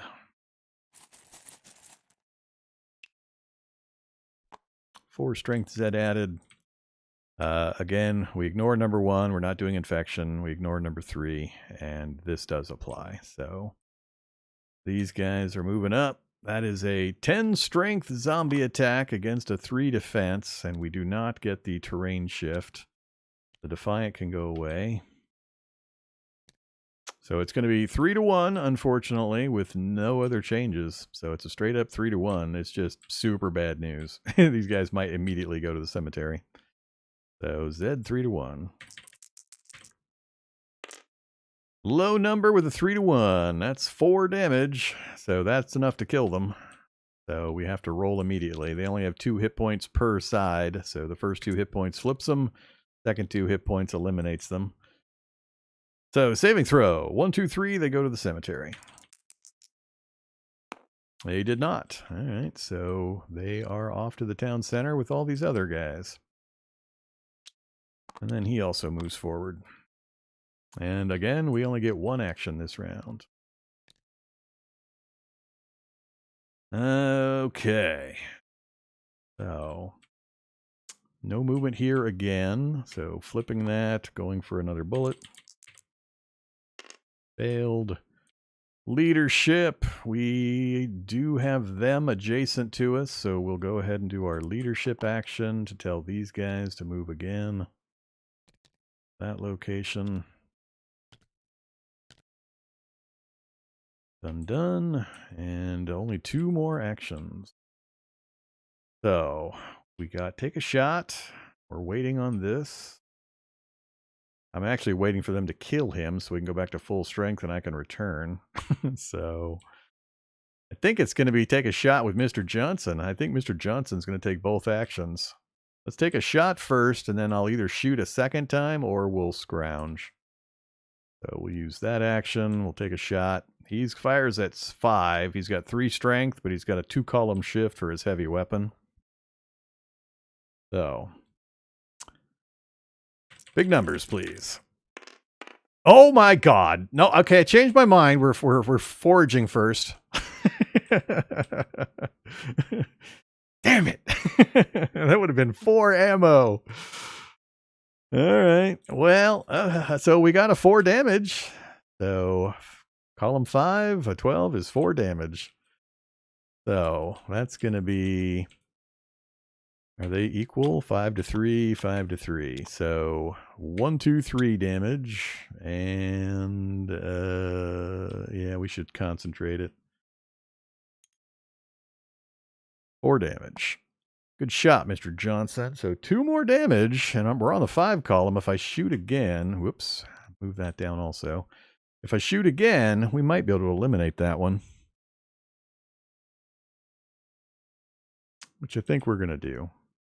I just can't believe we got the boxcars on Mr. Johnson right after I stopped having him do foraging. That would have been 4 bullets had we gotten that boxcars on the foraging. All right, second shot, 5 column. I need at least, what, a 5 or a 6? Yeah, I need a 5 or a 6 to eliminate that unit. God damn it! Oh, the irony.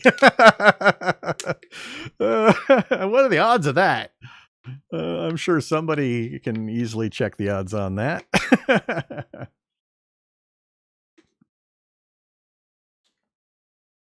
Oh, man. All right. So 5 column boxcars, no damage. 5 column snake eyes, that is, no damage. I can't believe I went boxcar snake eye. Okay. Now we're having fun. And unfortunately, that burned another ammo and my only other action for the round. So we are done again. The rounds are rolling. Flip these back over. No maintenance on the board. Back to the events. 11 cards to go. Still in this one. Now we're up to the highway assault. So a double highway move, but at the beginning, we ignore 1 new Zed and no terrain shift. So it's the highway track. 1 new Zed.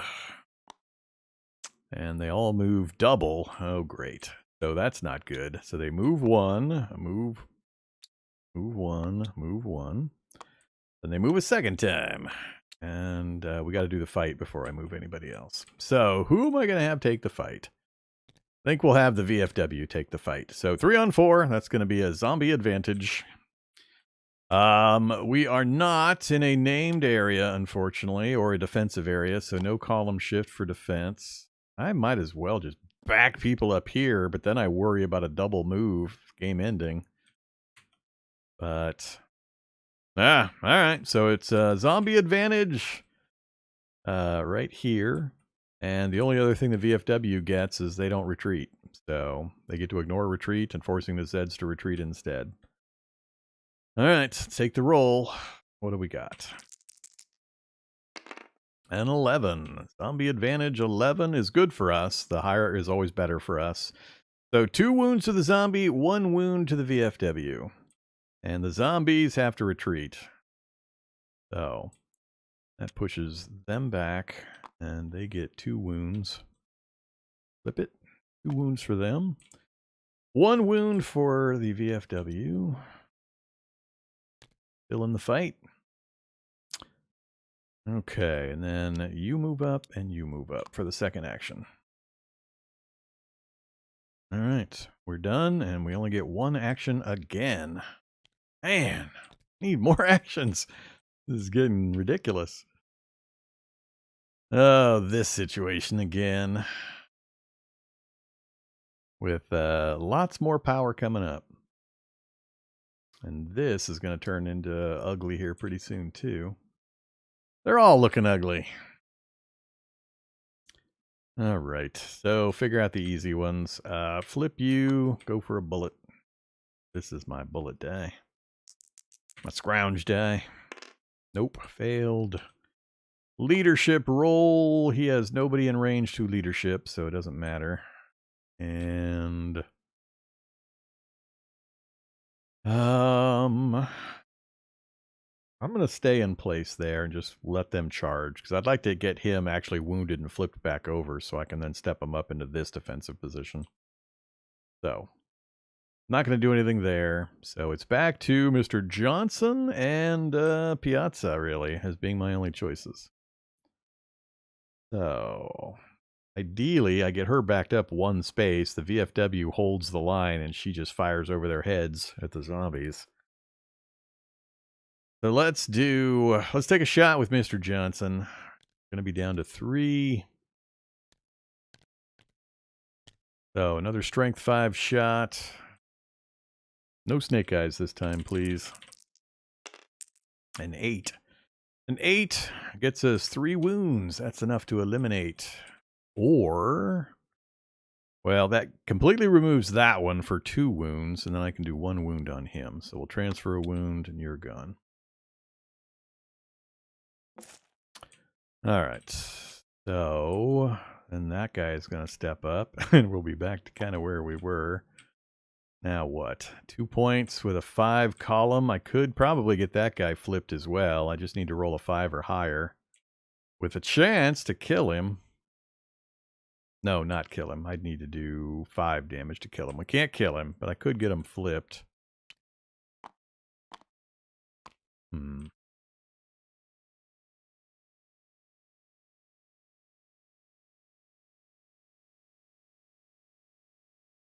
What to do? I could take a 2 strength shot here and retreat both of them another space. I think is probably the wiser move. Yeah, let's... we're going to be so low on ammo again, and he's going to have to move pretty soon. They're going to pressure him off of this space. Screw it. There, we're going to leave them up to their own. Let's take Mr. Johnson foraging. Desperate foraging before we get shoved off this space. All right, I need boxcars again. Oh my god. He is so bad. He's good at shooting. He's terrible at searching. That's how many of my chances have I not gotten a 4 or higher? It's been more than... it's definitely been more than half. I think I'm leaning more towards about 60-70% of failures here on 50-50 rolls. All right. We're done. Turns go fast when you can't do anything. All right, we're halfway there. And not looking good. Oh, we're up to the 3-star Tough Zeds. So it's a double forest walk, mountain track. Here they come. Man, Mr. Johnson, you're in trouble. All right, the beginning of the phase, new Zed on the mountain track. Yet another zombie on the mountain track. 4 strength. Okay, place the tough marker on the strongest regular Zeds unit. Your choice. All right.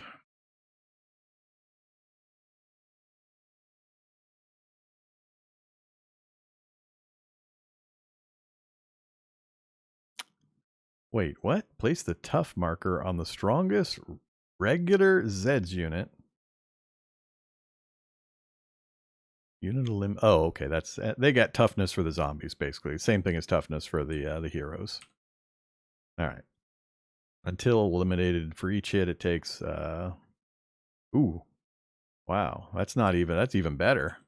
That's not the hero one. The hero one, you have to take the last hit. You're gonna get wounded. No, they are. It is the same. Don't mind me. All right. So yeah. So who's our strongest zombie? We've got a 7. Oh, we got the 9 over here. Never mind. Oh my god. That guy is a monster. Trained. Do we have a tough? Oh yeah, tough. That guy is an absolute beast. So he's a 9 strength who gets to shrug off every wound attempt. Oh my god. Wow. I don't know what we're gonna do about that. Well, it doesn't say on the mountain track. I thought that, but it just says place the tough marker on the strongest regular Zeds unit. It doesn't say like on this track. And you do this, and then you consider this. So I don't know that it applies to the toughest mountain zombie necessarily.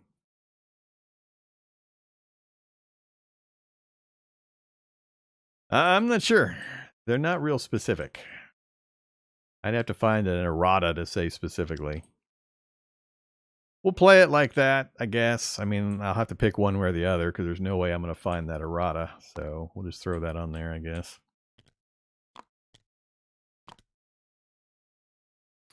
So I'm not sure. I mean, this says on the mountain space. This doesn't specify the mountain space. I'm going to do it back the other way. I don't think it's specific to the mountain. I could be playing it wrong. Anybody later comes along and knows for sure the answer, and I haven't commented on it and answered it in the comment section on the YouTube video, you know, chime in. I can see it going either way, and it's not something I can determine right now during the live stream, so we're just going to move on. The 9 strength zombie is now a tough zombie. All right, we ignore the Z. All right, now we execute 2 mountain moves, so you guys move up first because you're closest, and we got to do this right now. We do have a defensive position, but it's zombie advantage, so it's back to even, and he has no benefits other than the traps benefit. So when a Zeds unit or Zed mob enters his space, he rolls a die. On a 1, 2, or 3, we have normal hand-to-hand combat. On a 4, 5, or 6, the Zed unit hits our trap, takes a damage, and then we get to retreat. So we're going to roll 1 die, and we'll see if the on a 4, 5, or 6. Oops. 4, 5, or 6. Nope, that ain't it. All right, so we're having a regular hand-to-hand attack. So it's even up, roll, and he doesn't have anything to give him any other advantages. The traps was his only thing, so... All right, melee roll equal to an 8, slightly on our side, 2 to 1. So he's going to get damaged. Zombie takes 2. So that zombie has 1 wound already. They're dead, actually, so he just killed them at least. Oh, no, he didn't. He wounded them, so there you go. All right, so he flipped them to their wounded side. They have to retreat, which is now going to get ugly. And then he also took a wound. Moves up and moves up. Then we have a second move. Oh, man. Oh, these double moves are so dangerous. So dangerous. All right, so now it's 3 to 1 with a single column shift. Gets us back to 2 to 1 against. They did move into us, so we get to roll this die again. So hopefully we roll a 4, 5, or 6 this time. Hey, we got the 6. All right, we're going to put 1 wound on the wounded guy, the guy that's flipped. So we'll do that, and you get to retreat. We're out of the mine. Bullets are going to get real scarce. And that is it for that that track. You then move up, and we're done. All right. Just confirmed on BGG. Toughest zombie on the map, not on the track. All right. Cool. We played it correctly. I just assumed, because you don't really consider that for most of this, the information in here, they specify if it applies to a particular place. So I figured they would have applied it here if it applied to that, but whatever. All right. We're good. So zombies are done. How many actions? Hey, 3 actions. What are we going to do with our 3 actions and 3 bullets? Oh, man. Looking grim. So we've got how many turns? 9 turns to go. So with single movements, I mean, these guys would still need to go 1, 2, 3, 4, 5. So, I mean, at a certain point, we just need to hold these last bastions. The problem is the retreat rule. You can only fight with one of the units. I can only have 2 units in each of the spaces. You can only fight with one of them. And if you lose, everybody has to retreat. And if it's a double move on the track, then the zombies can follow right into the town and you instantly lose. So it's super dangerous to have be at these points, it seems like, in this kind of a scenario, or all the scenarios. They all use a similar map. So what are we going to do here? All right, let's break it down. So you are just going to scrounge again. We're still waiting for our melee fight over here. I'm starting to feel like maybe it would have been better to charge him in, but I mean, they're holding the position. They're doing the job they need to be doing. So grounds roll or forage roll. Nope. And next up, leadership. We are not adjacent, so that's irrelevant. We got 4 actions to go. Mr. Johnson is wounded. He's down to 2 plus 2 for his shotgun. Puts him on column 4 if he blasts away. But now we're not going to be getting any more bullets as long as he's off that track. And there may not be enough bullets for him to clear this to get back to the mine. I mean, he can scrounge elsewhere, but that's the only place where you get the double bullet option. Other than that, I need to go back to the town spaces or other named spaces. And on his track, that'd be the campground. He can't fire that far. So, what to do? We got a train wreck incoming over here as well. It still feels like this is my weak point.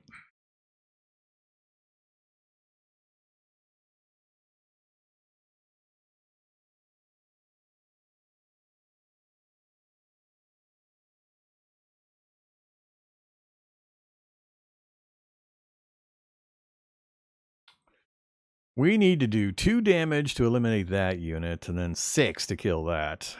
We don't have enough bullets just to even get these guys out of here. See you, Radar. Have a good night. Yeah, I don't know how we're going to do that.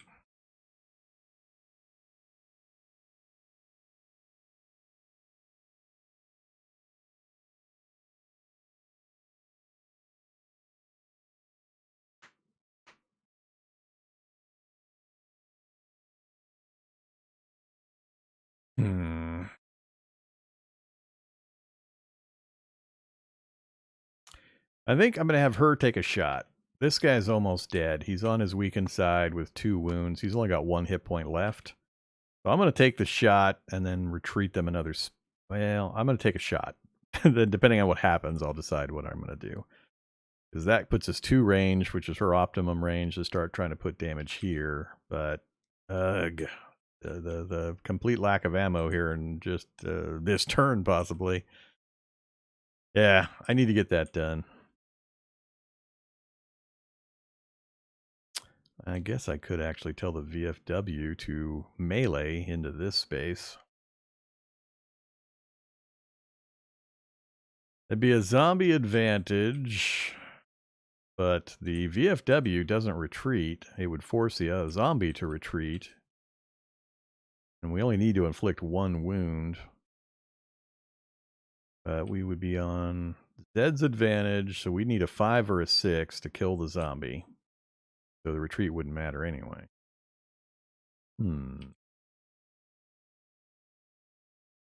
Or do I send her in to do it?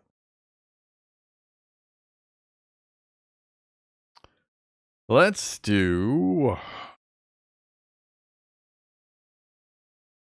I'm going to send her in to do it. All right, so we're going to activate her, have her move forward, and melee this zombie. So same numbers apply. We still are going to be on the zombie advantage line. So let's use our action. Just give me a 5. That's all I care about. Just a 5. Nothing fancy. 9 is fine. 9 is 2 and 2. Which, unfortunately, that does kill her. Because she takes 1 and then 2. But all that's going to do is move her back here at full strength. And it eliminates the zombie.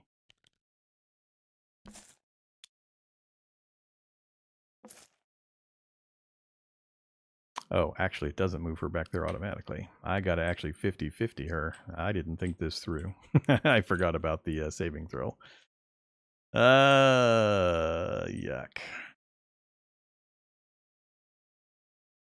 All right, well, it's too late. Already determined. So 1, 2, 3. She goes to the cemetery.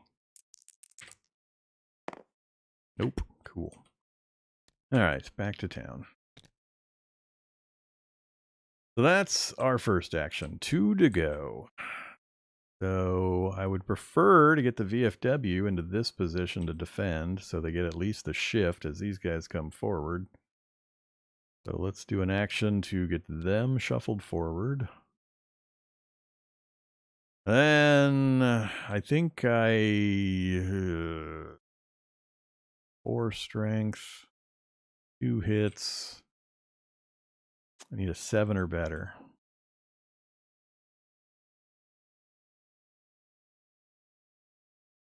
And it's going to use up one of our remaining bullets. And I'm not likely to ever get pushed back into that square. That or we retreat and we just do salvage rolls in the campground.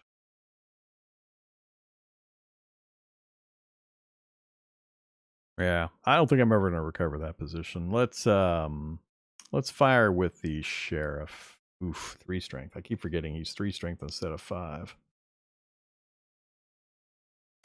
If we attack, we don't get the shift, and he does have his reroll. I think I'm going to attack with him. Yeah, let's use our action. I'm gonna charge into melee with the sheriff. So zombie advantage, we get a reroll. That's the only thing that's going to apply. So this column here, and we are going to roll high the first time, so I don't have to re-roll. 9. I'll take a 9. So zombie advantage is 2 and 2, and they have to retreat. So 2 points, doesn't give me. I was hoping for 3 so we could flip somebody. Let's put 2 damage on you. Unfortunately, oh, that's right. So we took 2 damage. I got to check to see if his toughness gets taken out. But they do have to retreat. We control the spot. And then 2 points of damage I have to try to shrug off, or we might lose our sheriff. First wound. Shrugged off. Second wound. Not shrugged off. Cemetery roll. We're dead. Damn it. Well, strongest character's out. And I got nobody defending that line against this mob, including this absolute monster. All right, that's a pretty big turning point. Actually, do I change the results? No, because we attacked them. I can't change the result. All right, so, yeah, that is really bad. Now we're going to have an undefended lane.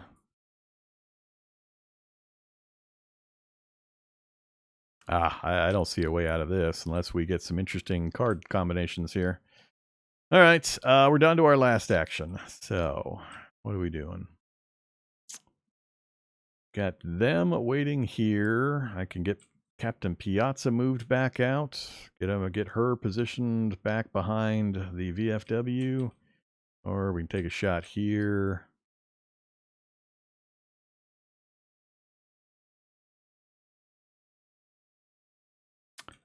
Ouch. A 2-to-1 coming in against them with a 1 column shift, so zombie advantage. They're wounded already. Captain Piazza's ability, usability is going to disappear anyway as soon as we run out of bullets. I think I will use the action and just pull him back to We'll come back to the defensive position. He'll be able to scrounge here. It counts as the town and town center, so 6s will still get him a bullet here. No, I can't use it because I attacked the Zeds. Play after a Zeds unit attacks and wins. So they attacked, or I attacked them, not them attacking me. The last stand is not you charging forward into the zombies. Picking fights.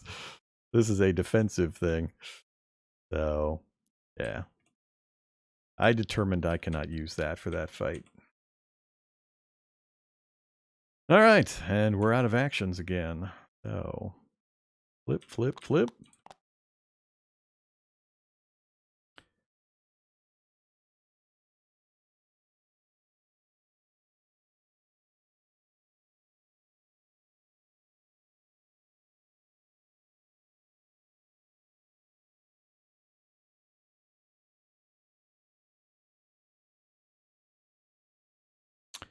I don't remember where they talk about.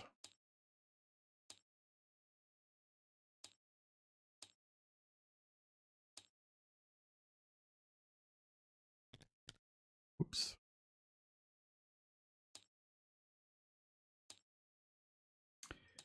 Fighting.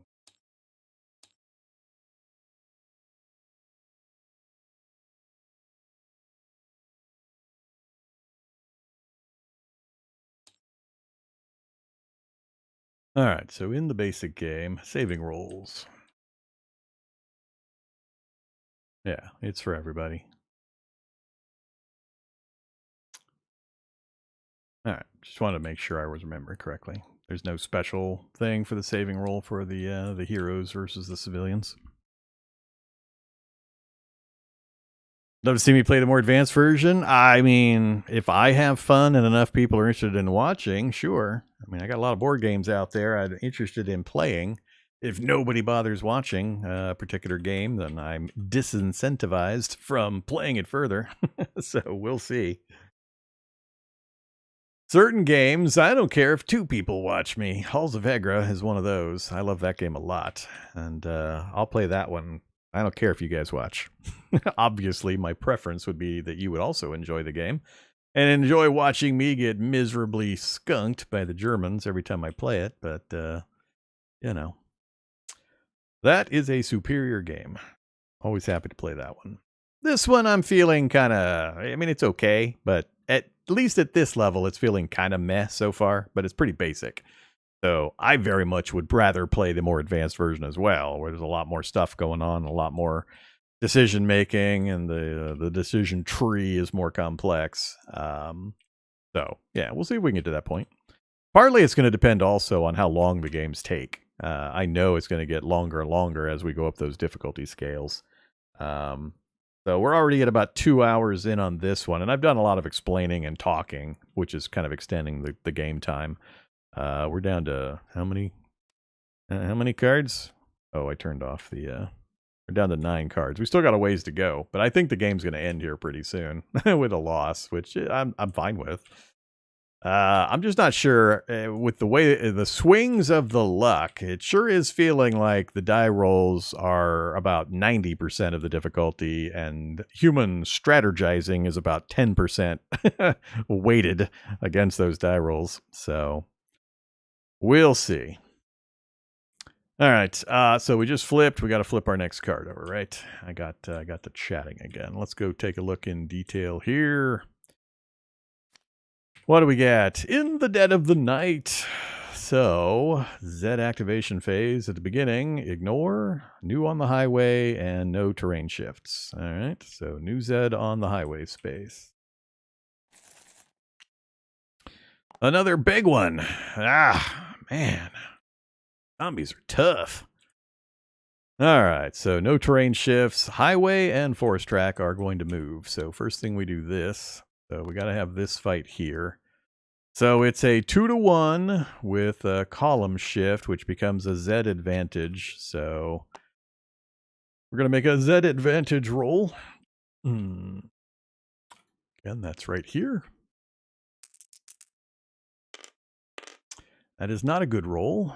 So Zed advantage, that's 1 to the Zeds, 3 to us. And we don't retreat, but 3 to us is going to kill these guys off anyway. 1 damage flips them, 2 more damage causes them to go away. So they're out of here regardless.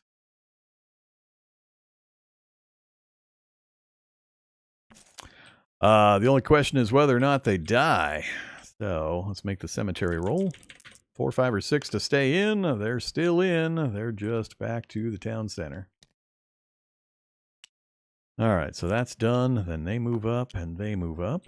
Then we go on to the forest track over here, the big guys. So moves up, moves up, up.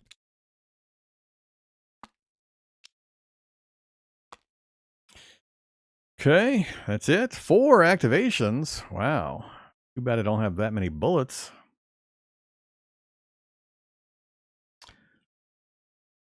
Four. That's as far as that track goes. What are we going to do with all these actions? It's going to be forage, forage, forage, forage. Is that where we're going?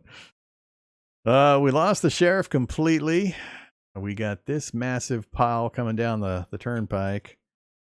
These guys haven't moved in forever, and my most capable melee fighter has not been melee fighting forever. I think I need to pull him back into town and get him in front of this train wreck. We'll let the civilians delay these guys. So let's do at least one move. 1, 2, 3, 4. And a second move. Actually, keep that one. We'll use his own personal move. 1, 2, 3, 4. We'll do a melee fight here. 5 to 4, unfortunately, and we're not defending. Do I want to do that then? Zombie advantage, back to even because of his training with the Eagle Scouts. He does have a reroll. Whew. If I lose him as well, oh man. I'm wondering if it would be better to take that back. 2, 3, 4.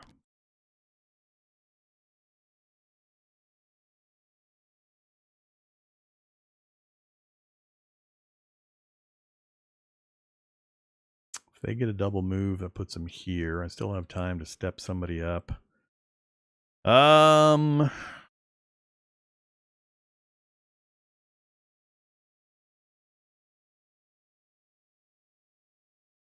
And I'm trying to avoid firing my ammo at this point. So I'm trying to get my melee guy into some actual melee action. I would just rather not do it at a disadvantage if I can manage it. If I put him here, that's a 3-column shift, regardless of what shows up. So even the 9 strength guy shows up. Or if he combines with the 4 and it's a 13, that's a 3 to 1 against him. But then he gets to shift it 3 columns over from here, 1, 2. He gets to shift it back to equal, and he gets a reroll. So he's a monster in defense in a position like this. As long as they're not getting to one of those cards that makes us ignore our fortification, he can probably hold this from this position pretty easily. So I'm going to leave him here for this round. Let me look around real quick. So he's still got his point. Oh yeah, sheriff's gone. I don't need him anymore. We'll just dump his info over here.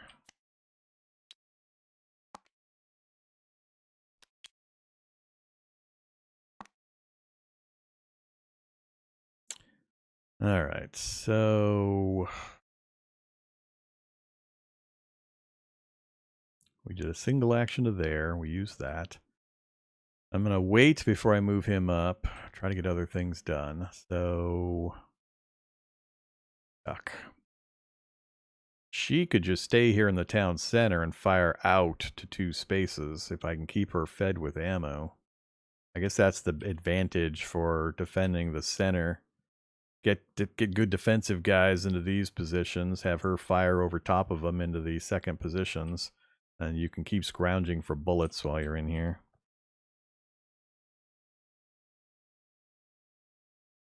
But yeah, I wasn't expecting to collapse back into the town like this quite this early.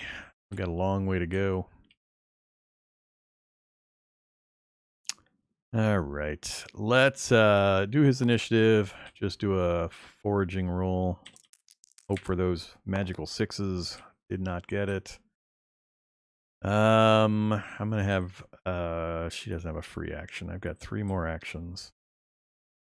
I think I might just forage 3 times. Just try to get a stockpile of bullets. No, actually I need to get people into these other positions. Nobody's in range yet to actually get to one of these positions, even on a double move. If a triple, I think there might be a triple move card in here. That would be a big surprise. But let's go.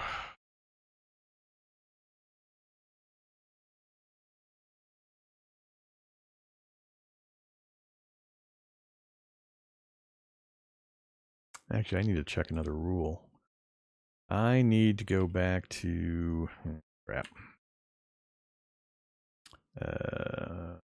Page 5. We're in there.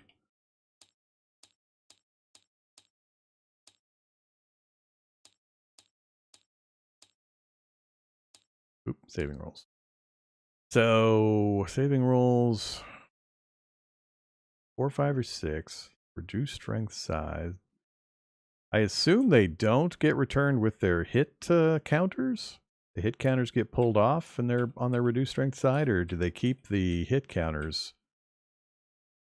That's what I'm trying to figure out. All it says is if the result's 4, 5, or 6, immediately place it in town center on its reduced strength side. I'm assuming you don't carry the hit counters over. Because you don't carry them over when you have the healing system either. So, yeah. All right. Let's see. Let's get 1 action. Let's move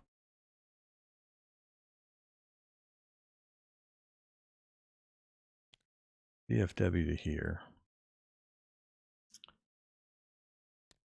Next action, I'm going to have him roll the forge dice. We need just 6s now. It's the only thing that'll help us. Oh my god, you are so useless, Mr. Jensen. So stinking useless.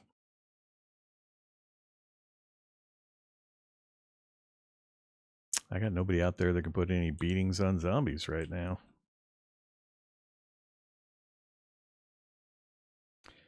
Alright, I guess I will move him up.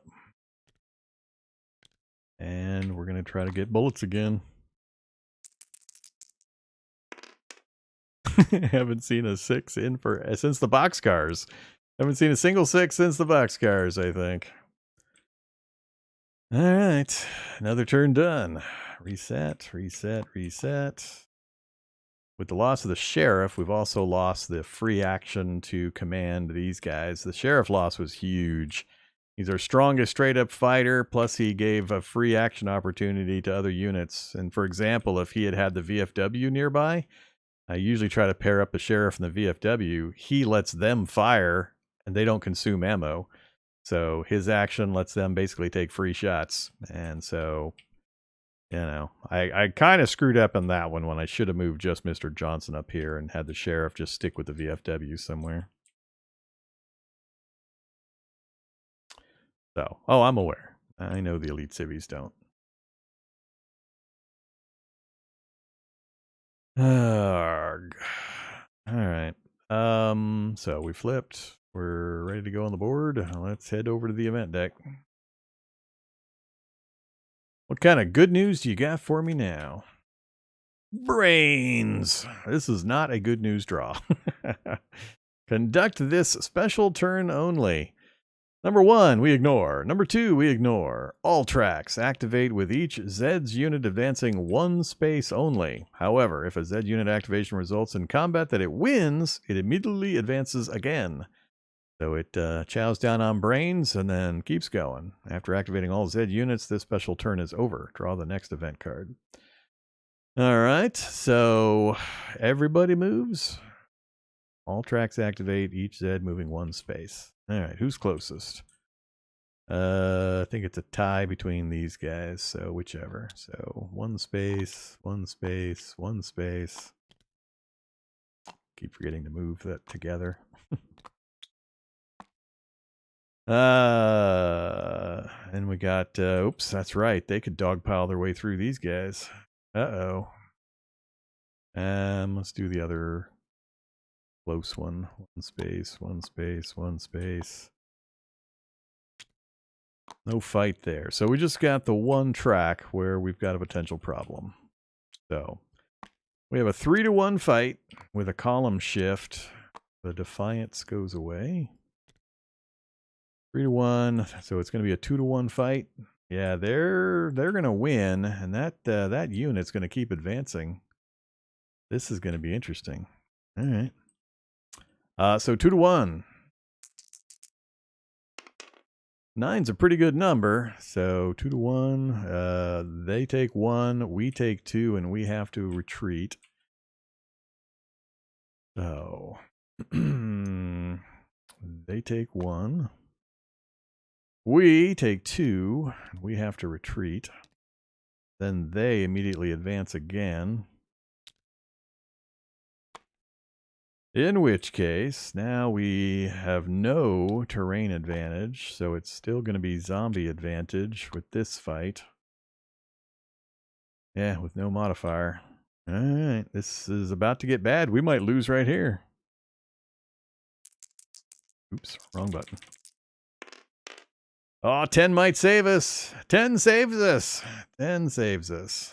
All right, so we're at just zombie advantage on this one, so... A 10 means we win the fight. So 2 to the zombie, 1 to us, and we win the fight. Thank goodness. I was worried that was going to charge right on in and we would lose the game. 1 to us for you guys. And it was 2 to the zombie. Yeah, 2 to the zombie, they retreat. So they have to flip the card over.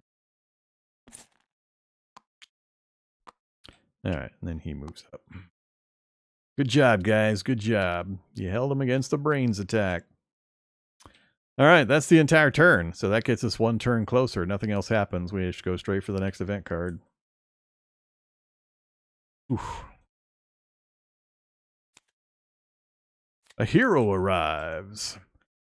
This sounds promising. So a hero arrives. We do the Zeds first, then we do this stuff. So highway, suburb, and then forest path. So highway, advance, advance, advance. Suburb. Here we go again. Even up fight, no defensive shift. Yeah,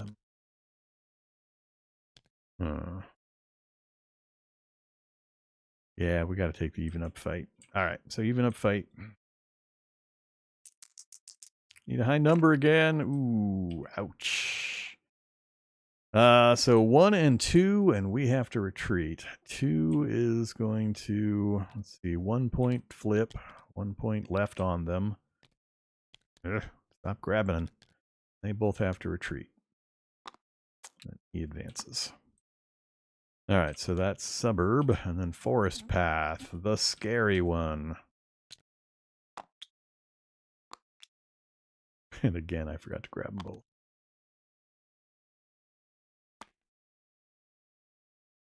All right, zombie phase complete. So beginning of phase, place a new random available hero unit in either town, center, or any start space. And we ignore that. So 2 actions and we get the mayor. The mayor has arrived. Move that back over.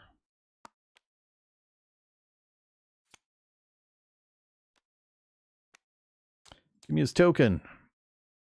All right, Mr. Mayor, you're going into... He's a whole 2 strength, huh? Let's read him first. I actually haven't read the mayor all that much. So he has a motivational speech option and a citadel option. Okay. So, keys to the city. Add 1+1 to all forage die rolls made in town or town center space. All right. So That will help out our useless idiot, Mr. Johnson here. Next up, traffic control. Entering town center costs a moving unit 0 movement points. All right, so we get to move through the town center for free. Citadel. Once per action phase, he may spend his Citadel action marker to give a unit in town center a free gunfire attack. It still costs ammo. With a 1 shift, place the Citadel marker on this card to keep track of when you have used this ability.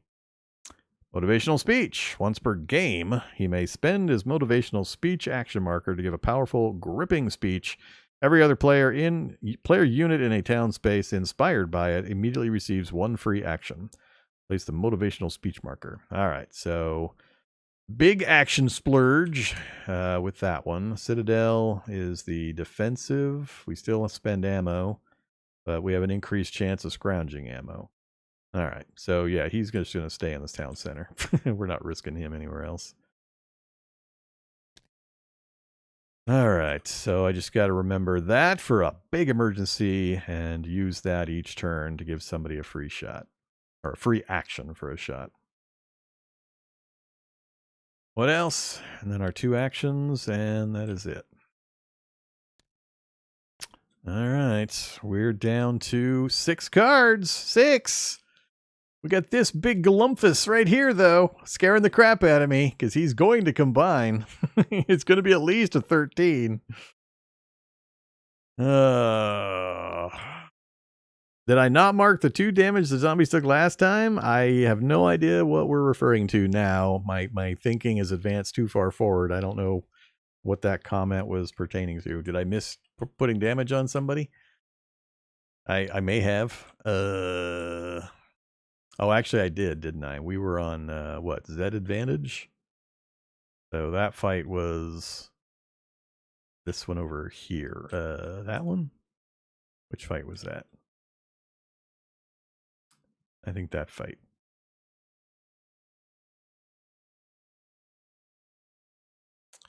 Am I remember right? This was the only fights we had recently, right?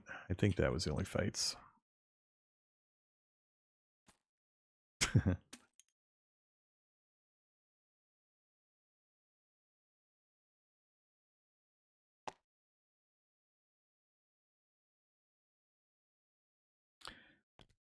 All right, we'll go for that.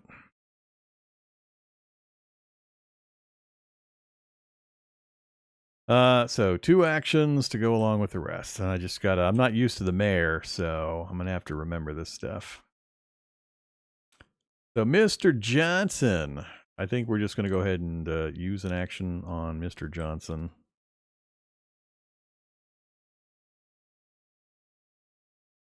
Actually, let's see.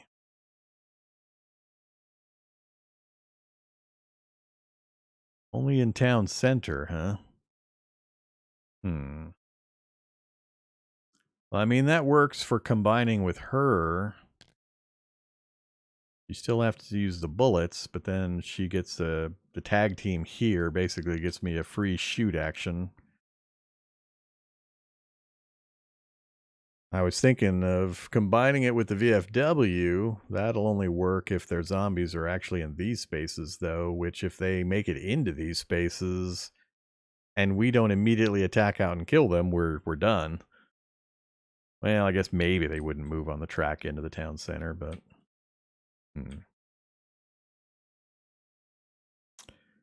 yeah, I need to get defenses plugged up. I need 2 people in every single one of these. Not that having 2 helps in the fights. So how am I going to do this? Yeah, this is grim. I don't think we're going to make it the 6 turns. Even with the benefits of the mayor showing up right then.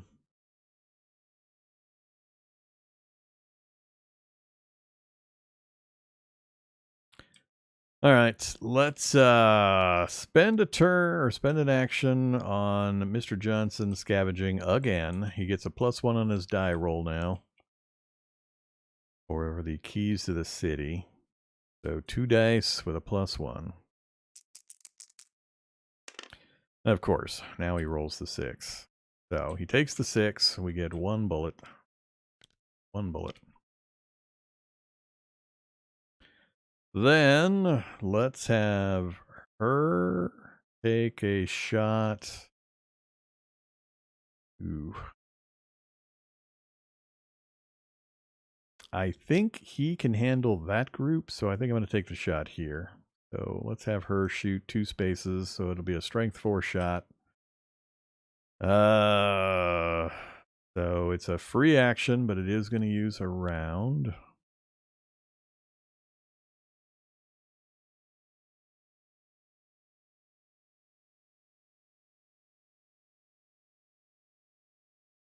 Oh, wait, for the zombies to enter the space.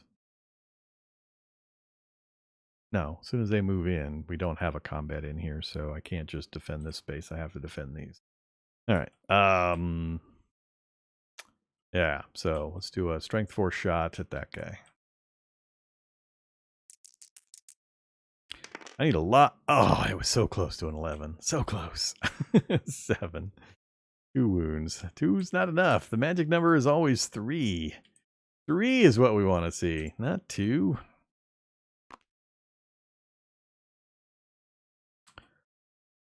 Next up, got... So that was his ability with Citadel. Give her the action. Did I mark the action off? Man, my brain keeps jumping ahead. Now I keep forgetting.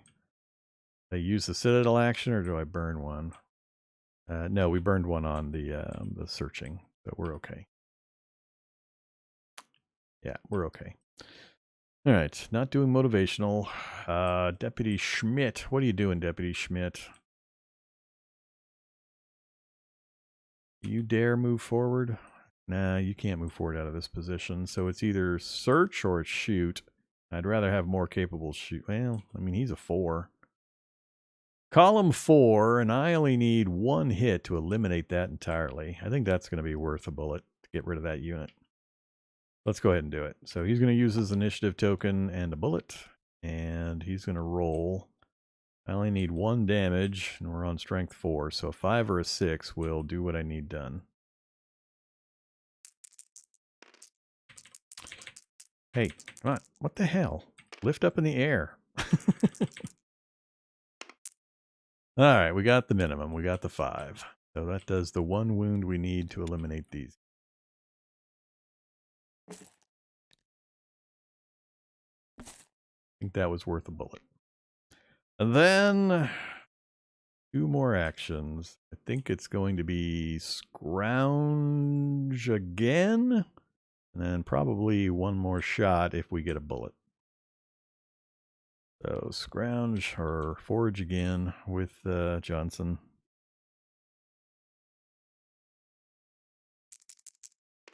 I keep hitting F instead of R to roll.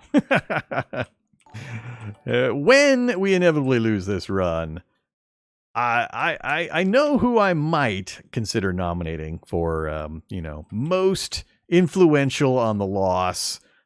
Somebody's going to get a lot of votes.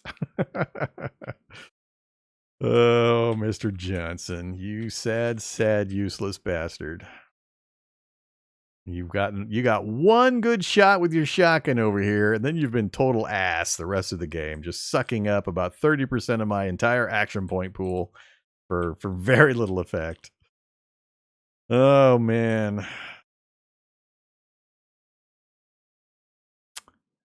All right, let's go down to a 1 bullet.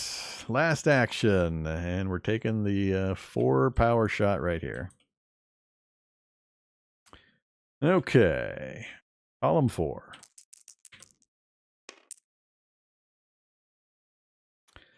A 5. Again with the 1 damage. Damn it. So it's enough to get them flipped at least.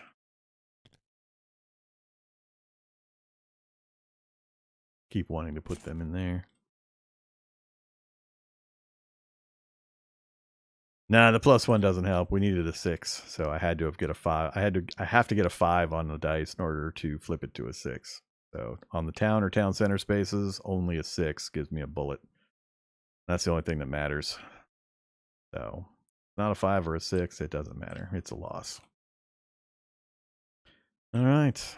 Next round. We're out of actions. We got 1 bullet remaining.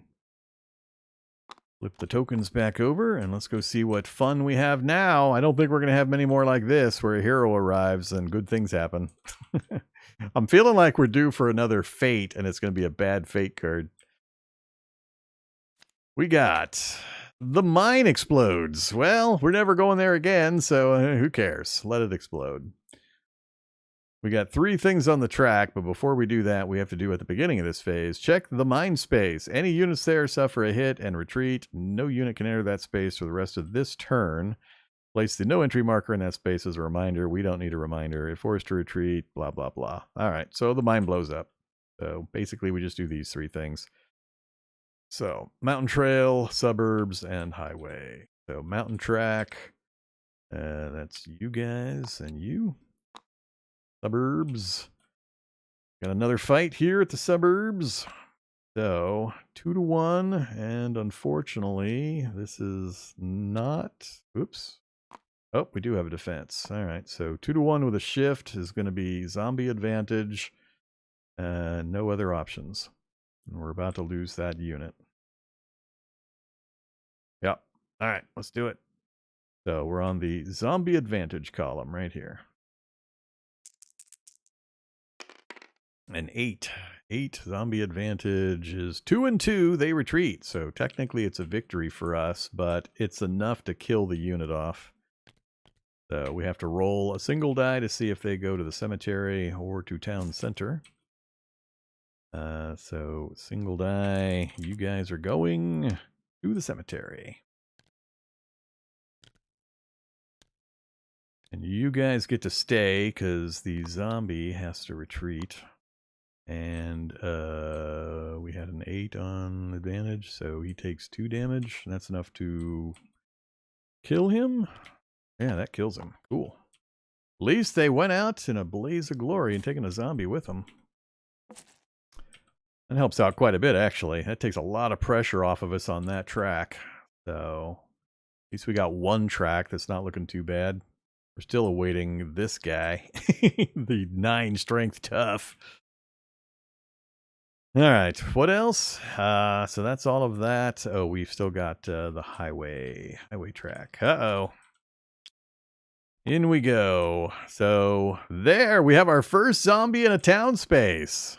Ooh, boy. So it's a 2-1 zombie, but we have a 2 shift. And the VFW doesn't have any other benefit other than they won't retreat. So if they survive it, they'll push the zombie back out. All right, so it's an even up. So it's a 2-1, but then it gets shunted to an even up. So 2-1, 2 column shift. So we desperately need an 8 or higher because 2 damage is going to finish off our VFW. Yep. They've got 2 wounds. So we need an 8 or higher for the VFW to survive. All right, even up roll. What do we get? That's not looking good. That's really bad. No damage to the zombie. You didn't even inflict a wound. All right, let's roll our 1 die to see where they're going. Cemetery or into the center. They're going to the cemetery. VFW is out. Yeah, that's not good. And then he moves up, and he moves up. All right, we are done with the Zed phase. We get 2 points. Obviously, we have to do something about this. What to do, though? Now, she's adjacent. She's down to a 2 strength fire. He can't fire from here. Although, moving here is free, so I guess... Well, no, it doesn't cost a point to move through, but you still have to activate, and the activation is the thing that's expensive. And I don't have anybody else over here. Well...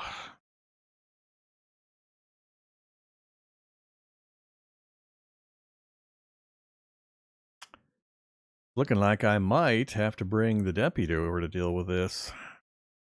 Even with this coming down the pipe. Motivational speech now? I don't know if we're in motivational speech time frame, are we? I was hoping to hold it off a little longer. How many turns we have left? 5? 5 turns left. And I think the last turn is just some kind of special card where I think either they all move or something. I forget what it was. So 4 turns left. I don't know what kind of... I haven't been this deep into the card deck, so I flipped through it once, but I don't remember a single card that was this deep into the deck, so I don't really know what's coming. So I don't know if this is a good time for that or not. So motivational speech again was everybody gets an action. I mean, maybe that way I could... Well, I mean, we only have 1 round left.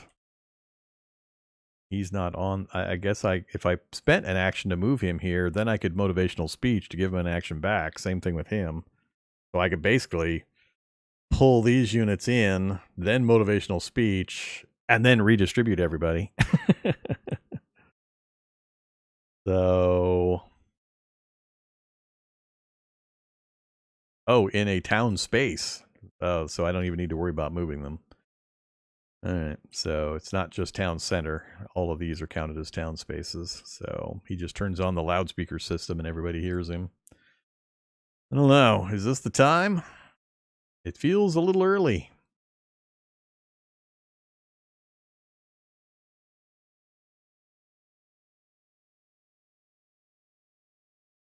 And then what would I do? Everybody would have an action. I could do... I mean, move into the space. I could move her to like... Well... Bad example. I can't really move to a safe space. I was going to try to get too distant, but you can't get too distant to take the shot. So yeah, I really need him to take this guy out. He's my only melee guy. All of the civilians are going to have terrible chances because they've lost the 2 column shift.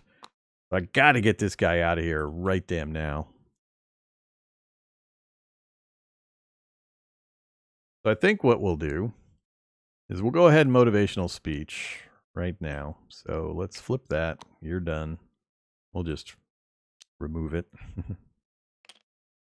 That is gone. Then...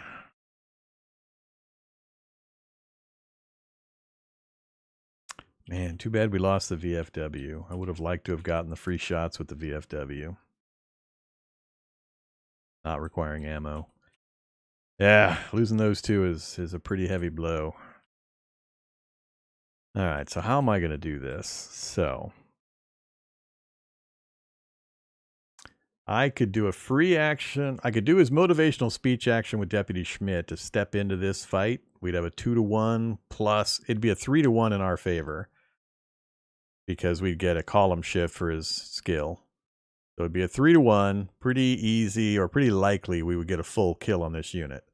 Then I could use his own ability to move him back again over to here, take this fight, get this guy out of here. That would leave everybody else still. Then we could take a 2-space shot on somebody, either him or him, with her, with the 1 bullet. He could scrounge.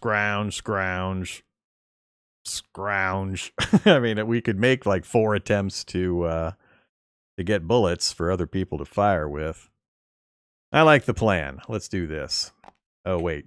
Yeah, that guy's wounded. So yeah, that'll be a kill. So we're going to do this. So we're using his motivational action. It's going to be fun keeping track of this, so keep me honest here while I think and counterthink and contemplate and change my mind a bunch of times. But we're going to use his motivational action to melee this guy. It's a 2-to-1 standard column. He gets a 1 column shift and a reroll. So, I mean, we need a 5 or 6 in order to flat kill him. Because he has no tokens right now, right? Yeah, no tokens. So we need a 5 or 6 to kill him. And we get a reroll. And as long as we get above a 7, we take no damage. So that's what we're hoping for. All right. So the first roll is Oh my god. Takes the reroll. And we've got high enough to kill him with no damage. Alright, so he is out of here. Good job. Next. I wonder if I should do all the motivational stuff first. No. I'm assuming I can still do it. Execute them in any order I want. Yeah, they just receive a free action. All right. Yeah, we're going to continue with him. So we're going to use his token action, initiative, and he's going to go 1, 2, 3 to here. This is an even up fight that becomes a human advantage. We don't get the terrain because we're attacking into it. But we're at human advantage. We still have our reroll. So this time we're here. And I need to force a retreat at minimum, ideally 3 wounds, but it's going to be harder to get 3. So human advantage, I need an 8 or higher is going to be optimal. 10 would be awesome. Oops. Oh my goodness. Oh, 10, 11. So human advantage, 3 wounds, no damage to us, and they have to retreat. That kills this one also. They're on their wounded side, so 3 wounds. He's got 2 kills this round. Go deputy. All right, so that gets us back in control of the space. Then that's done.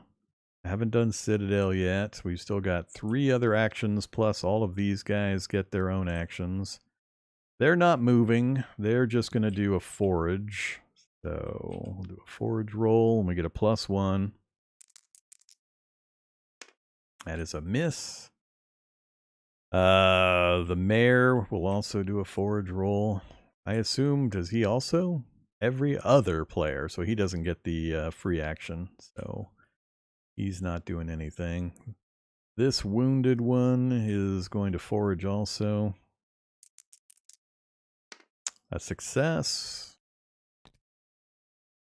Planning on having, so done.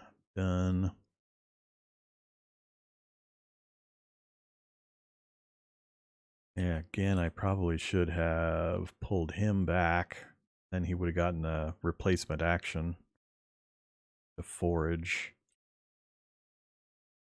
I think that's the only one I missed. Yeah, I should have brought him back one. All right, but however, so done. These 2 I'm still deciding. It's either forage again and again, or it's get another defender and another defender into these other spaces.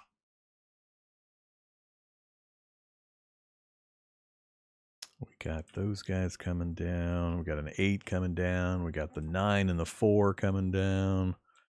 That deputy's going to be busy.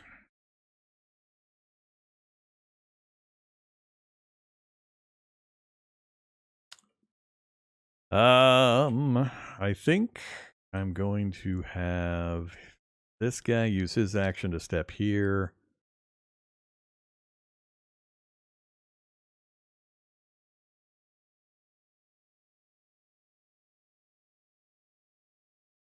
We've still got this civilian to step back, but they're so weak.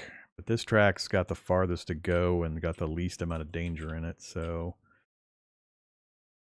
And the deputy is just going to be hot-tailing it back and forth.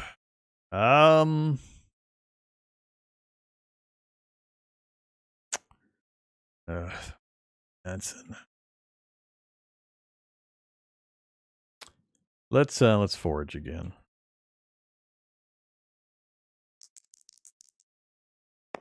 Fail. Alright, so I've still got the 2 heroes with free actions I haven't done yet. So he can't shoot from where he's at. I don't want him to move, so we're going to do the forage with him, the 2 dice forage. Double 6s! Well, that becomes a 5, which still doesn't help. Oh my god, Mr. Johnson, you are so bad! He's such a linchpin to this scenario. And I mean, without him actually producing bullets, I just don't see how this is doable. We've had such a massive fail rate with him. All right, so only ones left. We've got the free action there, and that's it. So she's going to go ahead and take a shot. I think she's going to go after this because I need to make sure this gets as weak as possible. So she's going to fire. Oops, that's 3. That'll only be a 3 dice against him, but a 4 dice against that one. All right, we'll take this shot instead. I'd rather have the 4 column. So we're in this column.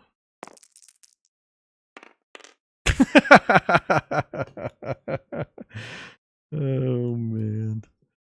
Okay, 4 column, 3 wounds. Nice shot. Flip him. That helps out quite a bit.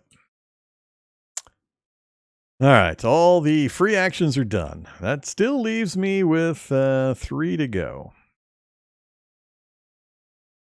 Oh, wait, I didn't need to spend her action. Citadel lets her do that. So we still paid the cost of the ammo, but that gets, that gets a free shot. All right, so she's still got her free action to do from the motivational speech. Do we fire the last bullet? I don't think we do. I think I'm going to have her scrounge. So go into forge mode. Can't get a 5 or a 6. And now we're down to our actions. So 3 actions left. I could just bounce around with the deputy. I mean, he could step forward, fight, then pull back to a defensive position, or go somewhere else and fight. So he's got 4 movement. He could go free there. So 1, 2, 3. He could actually fight that group. He could fight all over the place. Oh, you're correct. I forgot the Citadel is not just the free action, it's also the column shift. So many little details.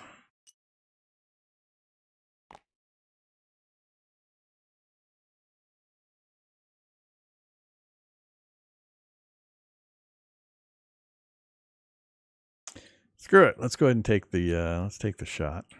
So 1 action, use the bullet, and we're firing at that one. So column 5.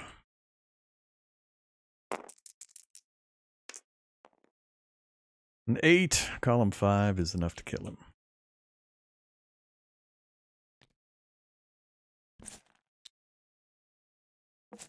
That frees him up.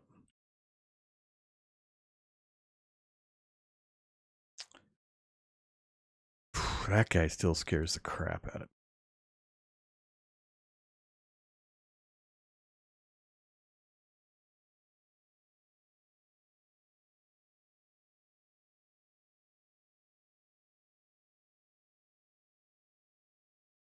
I think I'm going to wait and let them advance. I'm going to use the 2 actions to fail 2 more times with Mr. Johnson. We need bullets. So 2 forage actions. Forage number 1 is a success. So 1 bullet. Forage number 2 is a success.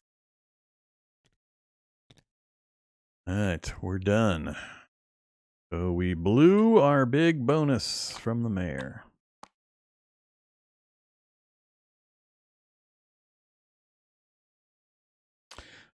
Flipped him over. No board housekeeping to do. Off to the event deck.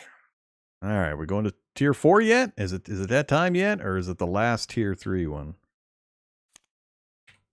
Tier 4. What's that smell?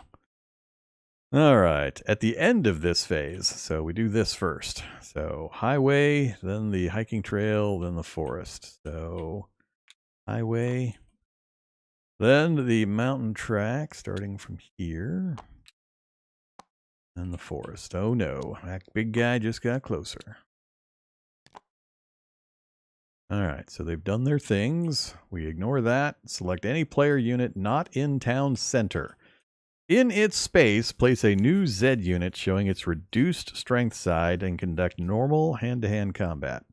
If the Zed unit survives and wins, it is flipped to show its full strength side. If it loses, it retreats normally. All right, so, gee, I wonder who I'm going to pick. I wonder. All right. Hey. I forgot I had them highlighted still. All right. A 6 flipped over is a 3 strength unit in that space. And everything else is a normal fight. Any player not in a town center. New Zed, reduce strength, conduct a normal hand-to-hand combat. All right, we got this. This guy's going to get annihilated. So we have human advantage and a column shift and 2 more column shifts. So, you know, it's human times 3. And we get a reroll against this guy. So he should go completely away unless I snake eyes twice. Is it okay if you root for the zombies? Of course it is. Always fine. Everybody watches my channel for the train wrecks. They're here to see me fail miserably. So root away. I'm really used to it. Okay. So yeah, we're on human times 3. So ideally, we roll at least a 7. Man, even on human times 3, we take damage up to a 5-6. Never really looked at that before. That's rough. Yeah. All right. So we're hoping for a good number. We do have a reroll, though.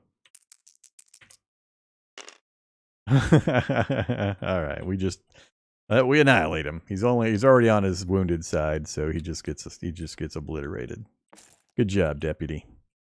All right. We only got 3 cards plus the last event card still in there. So all of that is done. We have 2 activations for this round. So 2 activations. Okay. Still mostly scared of that guy, but now we've got these guys all creeping closer. I can't believe we have had so few suburb activations. So few over there. So, we now have a shotgun blast option here. He's got the strength 4 shotgun blast option. Even if he moves forward 2, we would still, well, we'd have to retreat out, which would be a pain in the ass. We'd lose the defensive bonus. That's a strong one. What to do?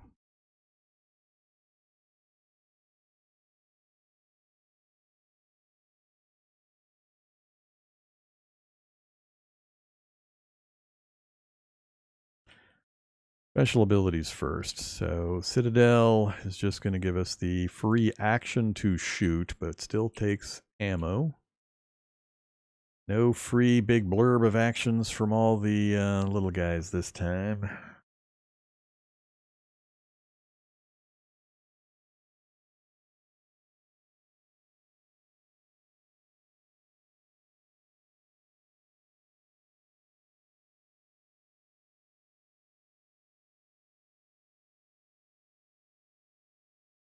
I think I'm going to take a shot with Captain Piazza, 2 spaces to try to hit that Zed. We need 2 hits to kill it. That will mostly neuter that. Well, there's another 4 coming up behind, which will turn into an 8, but, you know, do what we can. So let's take a shot, use a bullet. And it's distance 4, or distance 2, so it's going to be the strength 4 category. So we need, what, 2 hits? Yeah, 2 hits. So ideally, we need a 7 or higher. An 11. That's more than enough. All right, so another unit gone.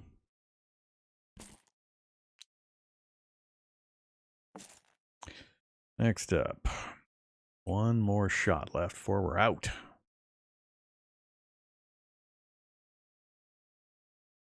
Why did I do that? I keep doing that. Citadel.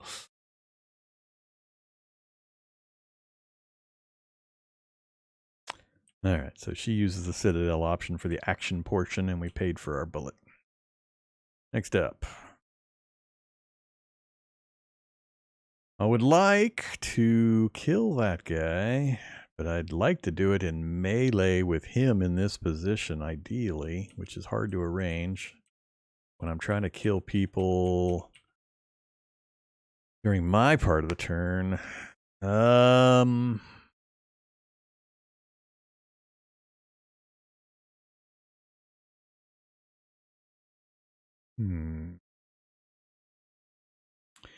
think it's time to scrounge at least once.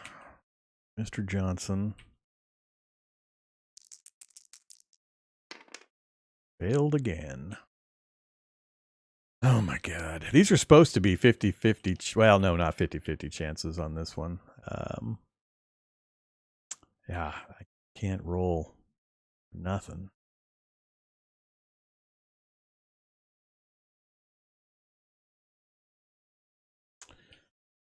Ugh. What am I going to do with you, Mr. Police Deputy Schmidt?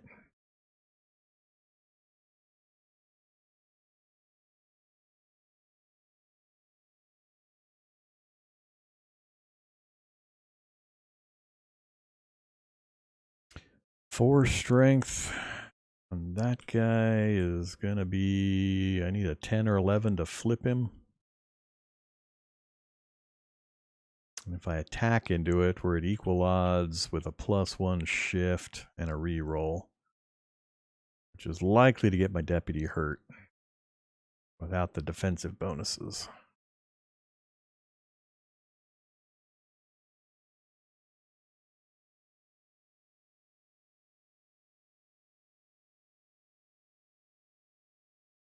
Yeah, I'm not sure how to use this deputy in this situation now.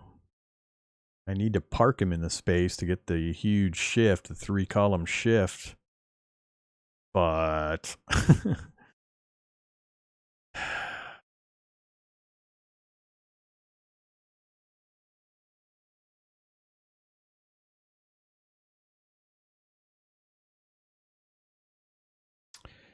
take this turn to just move a couple of people into defensive positions, get these two guys scattered out.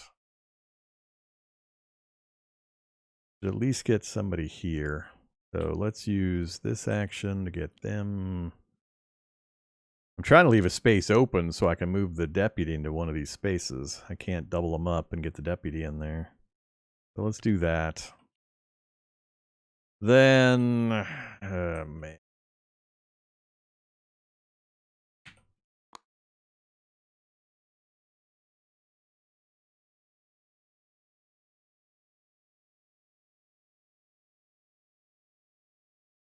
I guess I'm going to fire with her to here.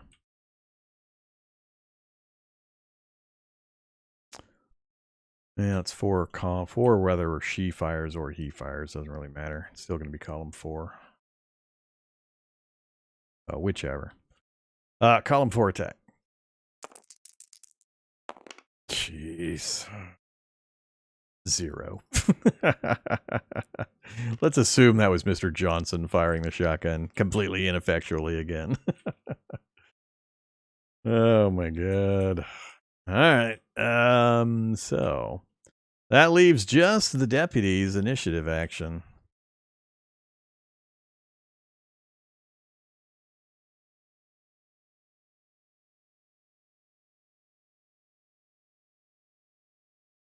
If I try to attack up to here and then he moves into me, I'm going to get wrecked because I'm not going to have the shift. It's going to start at 2-1. Then go to zombie advantage, and then I'll take a wound at least. Then be combat ineffective and or dead.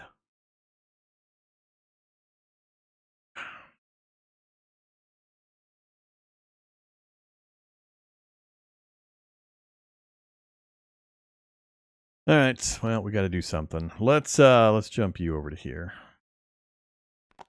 So straight up, column shift, and a reroll.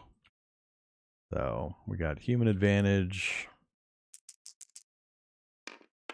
I'll take the 10. So 10 on human advantage. 3 wounds, no losses on my side. So he gets flipped and backed up, and now they join forces and become a 7 strength.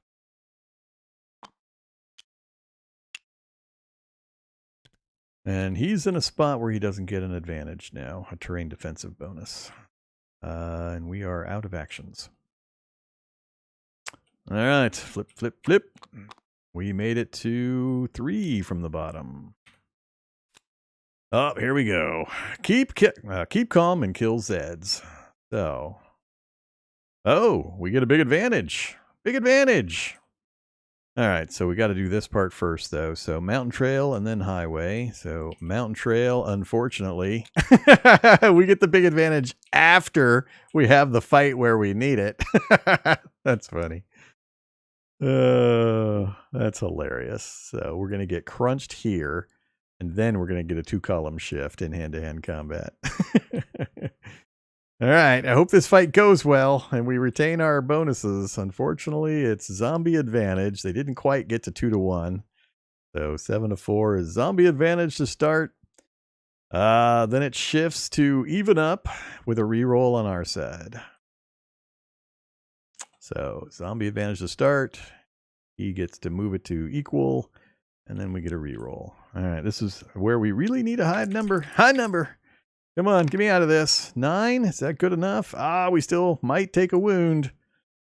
So, we're on the equal 2 column. So 2-to-1, 2 to them, 1 to me. We'll put 2 on, 2 on the weaker guy. And we'll roll the die to see if our toughness blocks the damage. Please block the damage. 4, 5, or 6. Oh, thank goodness. All right, so he keeps his strength and he forces them back.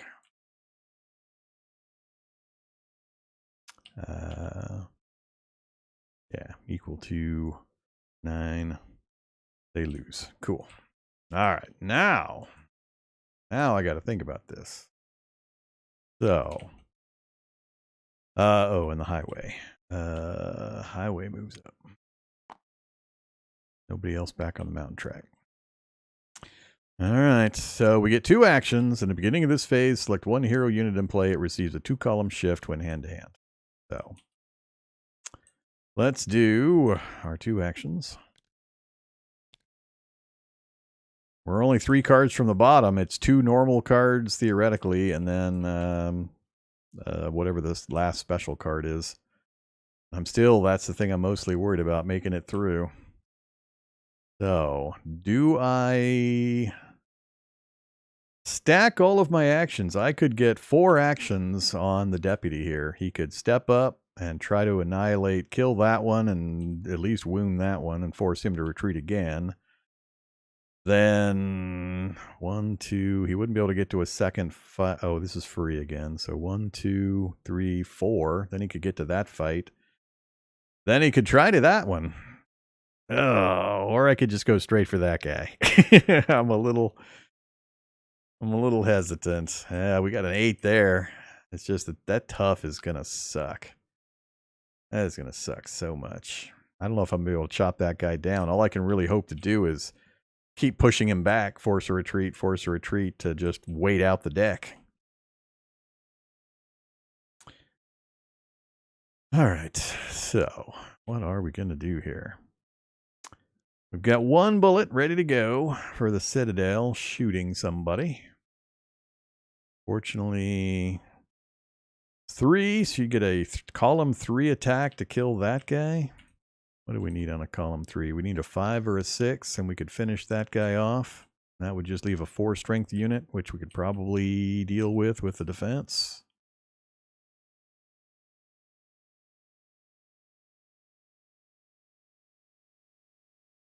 Yeah, I think I have to bum rush this guy and or this guy.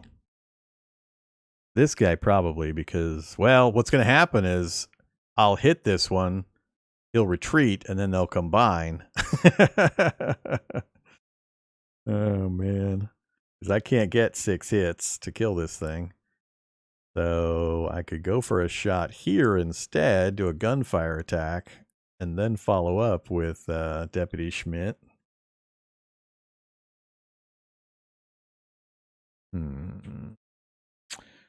What to do, what to do. I'm really worried about this too.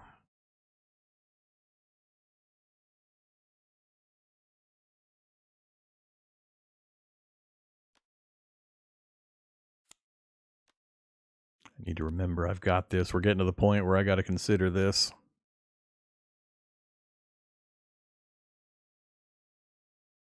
Let's do...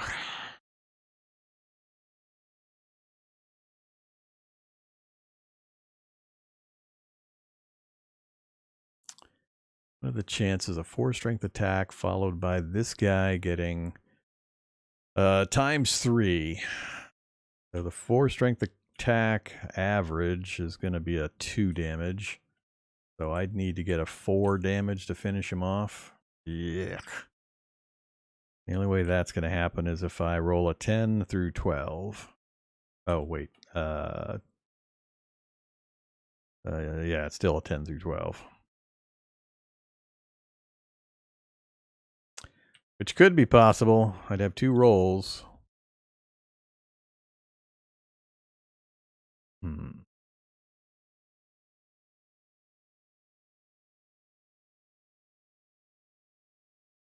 Yeah, I think that's what I'm going to do. All right, let's fire the last shot. We're going to use the Citadel option. That gets us the 1 column and the free action. So we spent that with the Citadel, and we get a column shift, so we're going to be firing at a 5 instead of a 4. So the odds are a little better.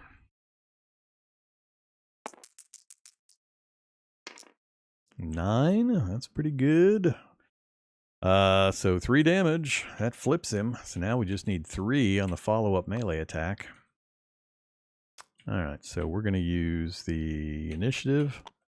He's going to go 1, free, 2, 3 to this position. He's now 2 to 1 starting, but he's got so many column shifts that it really doesn't matter. So it's going to be a 3 to 1. I only need a 5 or a 6, and I have a reroll.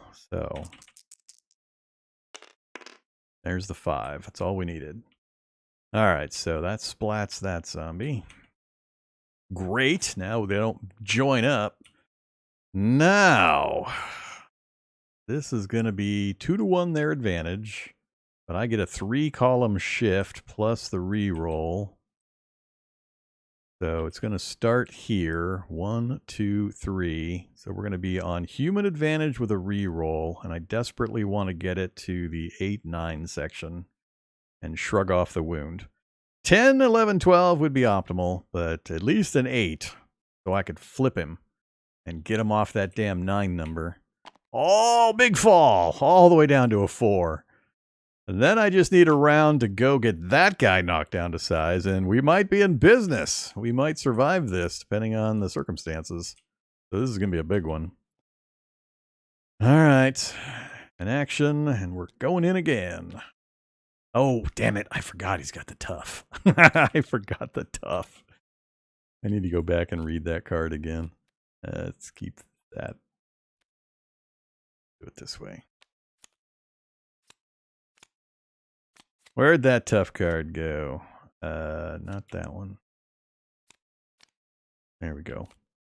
All right, tough marker. For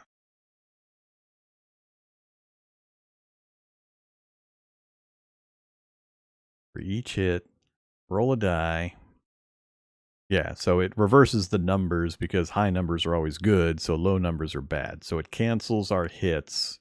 Each hit we inflict when it rolls a 1, 2, or 3. All right, so it works exactly like the other one, just the numbers are reversed.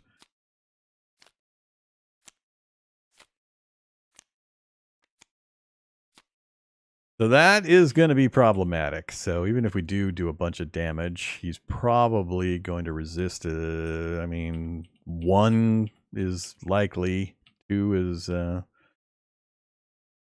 to be an average. You know how it works. We're still going to do it because at minimum it'll push the guy back. I need to do it while I've got the column shifts to force the retreat. Even if we don't get the blows, the damage to land, the retreats will help. I just need to get him pushed back a couple of spaces. So I may follow him up again and push him even further back just to keep him from getting in here. Then my only other worry is this fight. I have to get him back again in order to deal with this guy. So, all right, it's going to be close, I think. It's going to depend on what these next two cards are, of course. So, let's spend the action, and I'm going in, coach. So, 2-1 his favor, 3-column shift with a reroll. So, 2-1, 1, 2, 3, human advantage with a reroll. Come on, give me a high number to start, please. That's not... Oh, man. So many snake eyes and boxcars at the wrong time. All right, come on. Now it really needs to be a good number. That's not good enough. Not good enough. Human advantage with a 7, 2-1. It does force the retreat, which is the main thing I needed. So he's going to retreat. I'll do my wound first and then his wound. So my wound, whether I take it from my toughness, 4, 5, 6, we do not take it. And then the first of the wounds to him, 1, 2, or 3, he does not take the wound. No wound. And the second wound, he does not take the wound. Damn it. So no damage to him, but we force the retreat. Now, let's see. I got what? One more action? I got one action left. Oh, crap. I can't get to that guy. 1, 2. Oh, I can get to that guy. 1, 2, 3, 3, 4. Ooh, I'm doing it.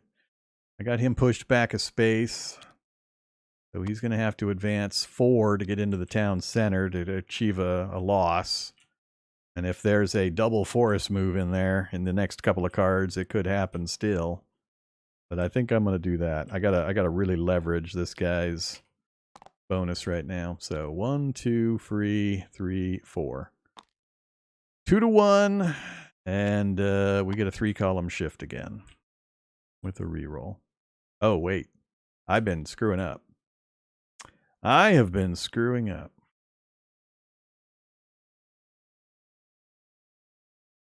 Or have I?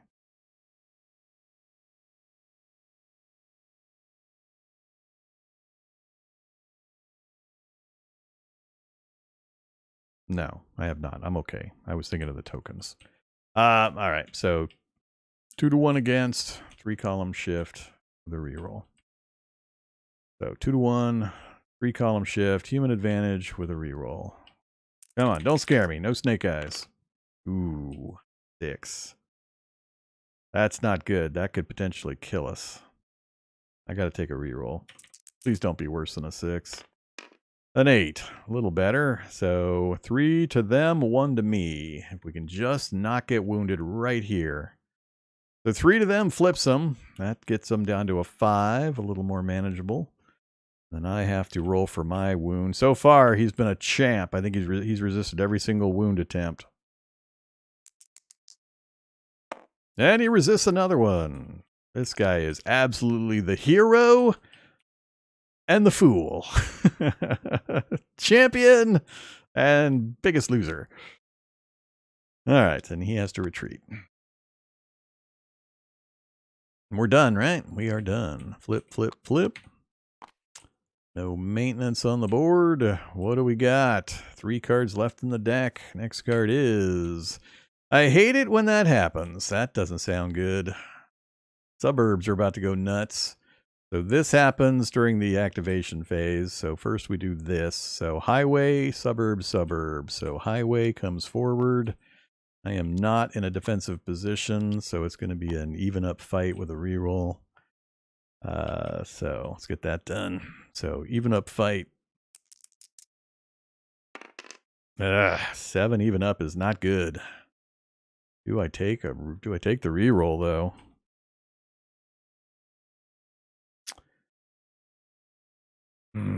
That's really just a coin flip. 7 being the average. We're back where we are now. So do I feel lucky or not? I'm going to reroll again. I mean, it's just like we not having a reroll, so. 9. That improves it slightly. So we move to 2 to 1. So we can't get killed. And we don't quite kill him. So 2 to 1. He has to retreat. So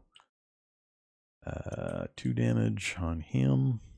He has to retreat. And we have to make yet another roll.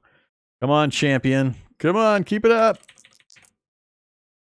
No! He takes the wound. All right, it had to happen. He's gotten way too lucky. All right, and then we have a double activation in the suburbs. 1 and 2. Nobody else in there. All right, so beginning of the phase, before we get our action points, replace all regular Zed units in play that are currently 3 strength or less with a newly drawn, fresh, full strength Zed unit. There are not enough Zeds available to make these replacements. Replace blah, blah, blah, blah, blah, blah. And we don't do that. All right, so do we have any 3 strength or less? So 5. Yep, we do. So unfortunately, that's going to go away, and the hit marker is going to go away. A 4 and a 5, so it's just that one. That's unfortunate. That strengthens that section there. Newly drawn, fresh, full-strength Zed unit. And the marker's also getting discarded. All right, so brand new Zed unit coming in.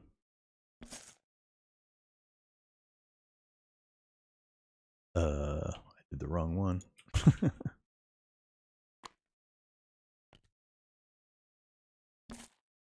Brand new Zed unit. 7. Damn it. Could have done without that.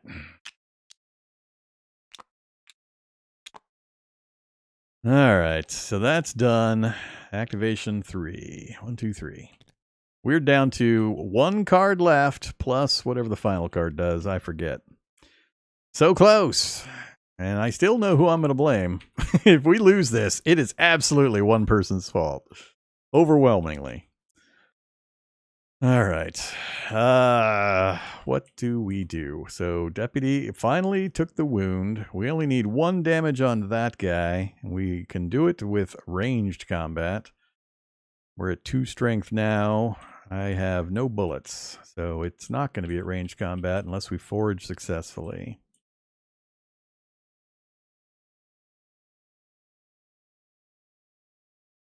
Really, I just need to stack locations up with our guys. If I just put delay guys up just to keep them from being able to move straight in, that might do it. So I got 2 guys here that can defend this lane. If I move somebody up to this position, unless they get double moves twice on a particular track. I got 2 in front of that one, so I think that one's plugged. Theoretically, this is plugged. If I get 1 person like this unit to there just to take the hit. Actually, it doesn't really help. Because if I move up, he moves into it, forces me to retreat. It doesn't really slow his movement down unless I win the fight. But I guess that's the point. I could get super lucky roll. Yeah, it still gives me the potential, depending on the odds. I mean, putting him up here, that's 3 to 1 with no modifiers.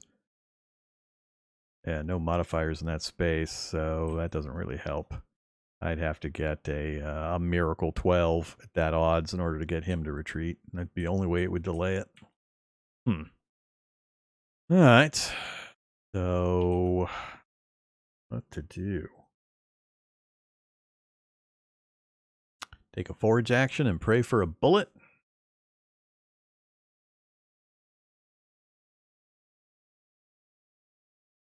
Sacrifice the deputy to clean that guy out.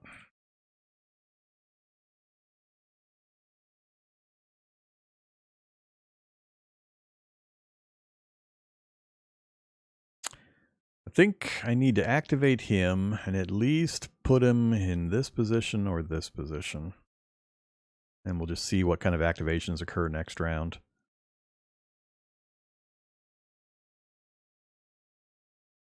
So let's use his initiative, pull him back to here.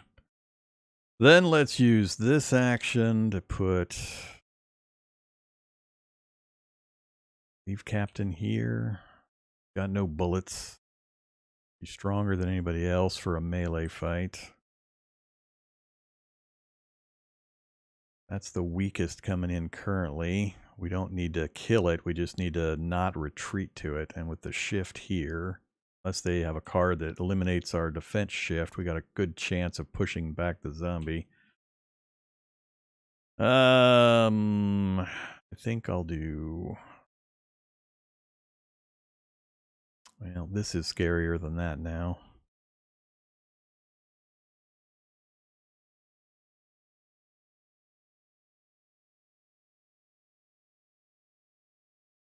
I think I'll do that.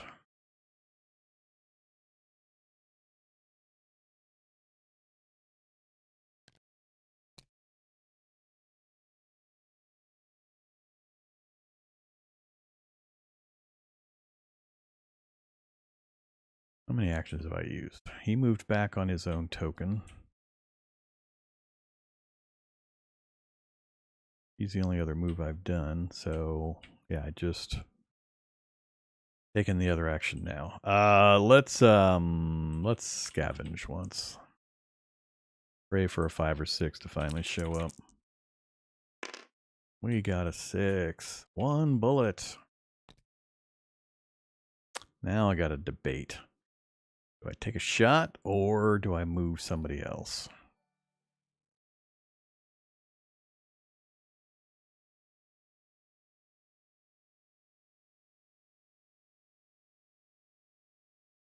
She's not in town center anymore, so she doesn't get the Citadel bonus.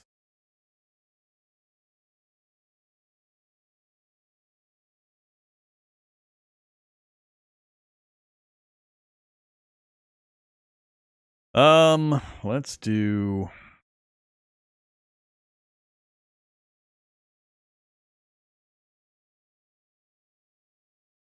This is the scary one now. Let's take the shot here. So she'll shoot 4 strength, no modifiers.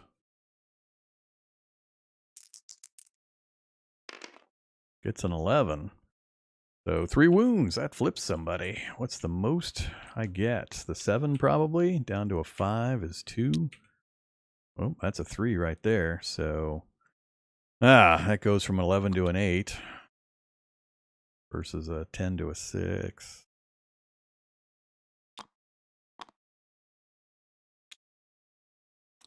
Two strength drop. Well, they're both 2 strength drops. Doesn't really matter. Oh no, 3 strength drop. Yeah, we'll do that. All right. Next up.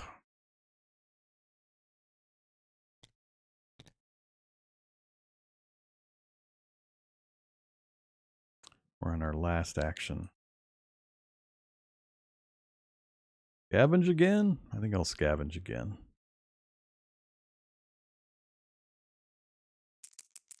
One or 2 last bullets. It would be so influential. All right, so we're done again. Flip, flip. Nothing on the board to take care of. Here we go. The last card that isn't the final card. It says to...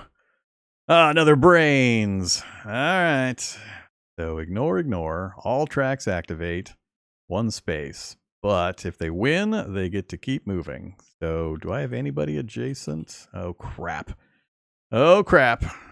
This could be bad right here. This could be the loss. Because they're going to win this fight. And they could very well win this fight. And if they do, they advance in and we lose on the second to the last turn. Damn it. That's the only track it could have happened on, too. All right. Everybody moves 1.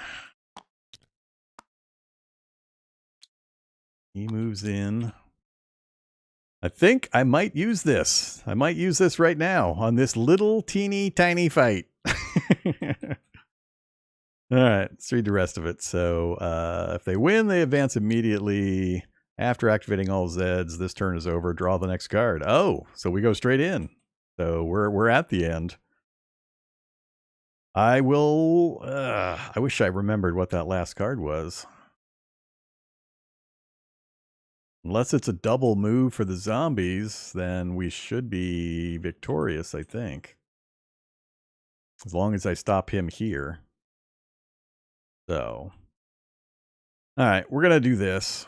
So, oh, well, I guess they have to win first. There's a chance we could win. There's no chance we're going to win, but, you know, we'll do the fight. Because we have to have boxcars. We have to have a 12 to make any difference here. Because it's a 3-to-1. We do have a shift. That does change it slightly. All right, so it starts at 3-to-1. There is a defensive column shift. So now we need a 10, 11, or 12. So that's better. 10, 11, or 12.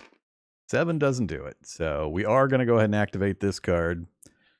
And the card is change the combat result to 1 hit to the zombie and the zombie retreats. So we ignore the results. He takes a hit and he has to back up.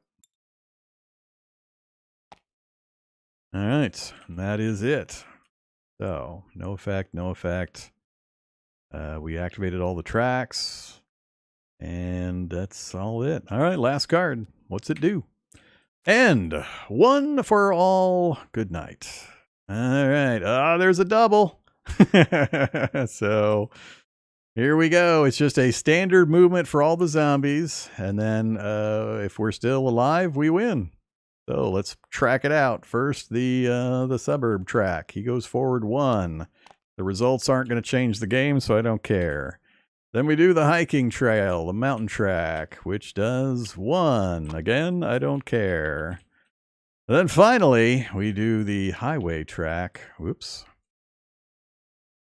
Which is 1. And again, they're not in town center. Whoops. Oh, shit. It does matter. It's a double highway track. If we don't get a win, we lose.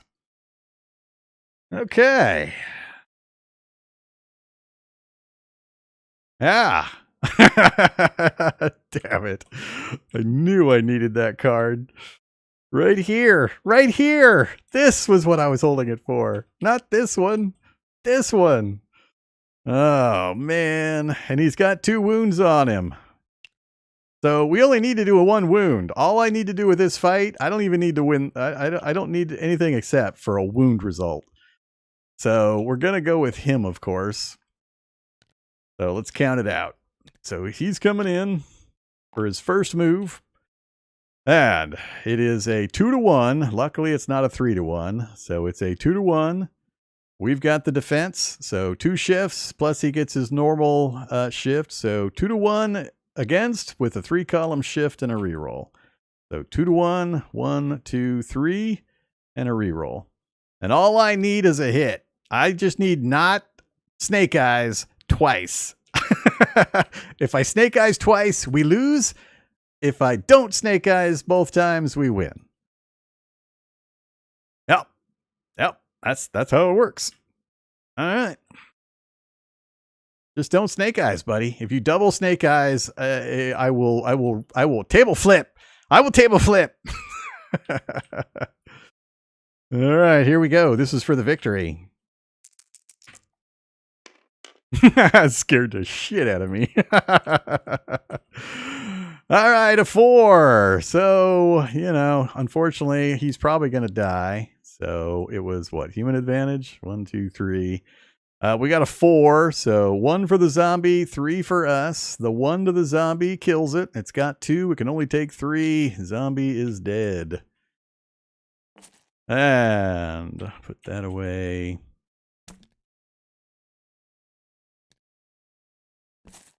And unfortunately, yeah, you know, 3 wounds to him. He can only take 1, so that means he has to roll a 4, 5, or 6 3 times in a row. And down he goes. Now he has to make his saving throw. Again, 4, 5, 6, he goes back into the town. He dies a valiant, valiant death. The hero of Farmingdale. You're going to get a magnificent burial ceremony, Deputy Schmidt. You were the key. All right. That is it. Movement is over. I mean, probably this person would have died. Yeah, she might have survived, actually. That's only a 2-to-1 with a column shift of 2, so that would have been an even fight. So she might have survived it. We'll see if she survives it. So that's an equal to... Nah, maybe not.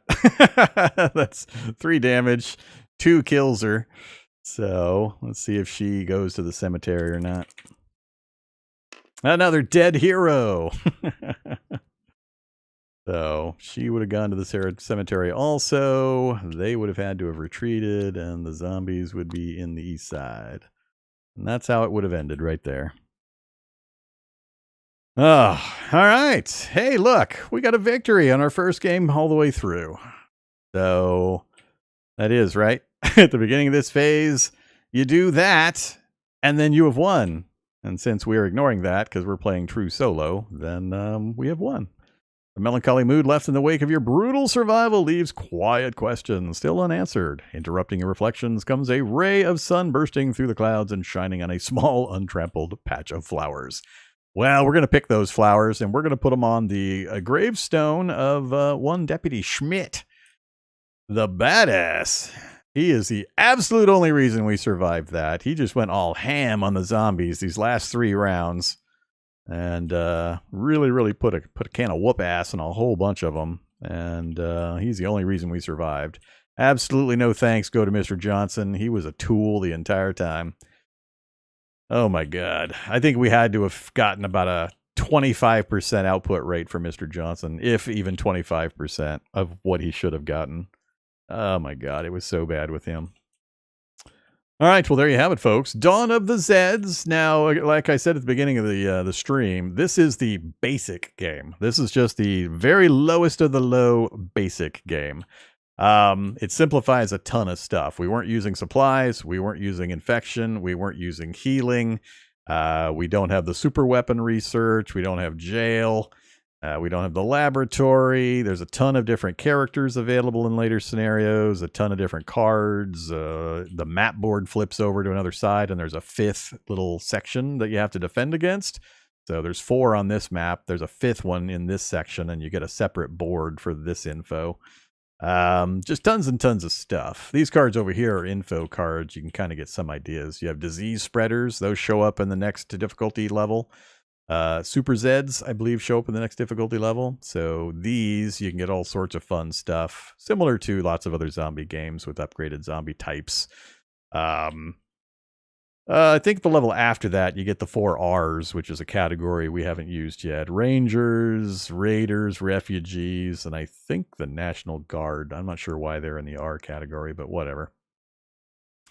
You got all this other stuff, and there's way more than this. I mean, the bag here has 5 manuals.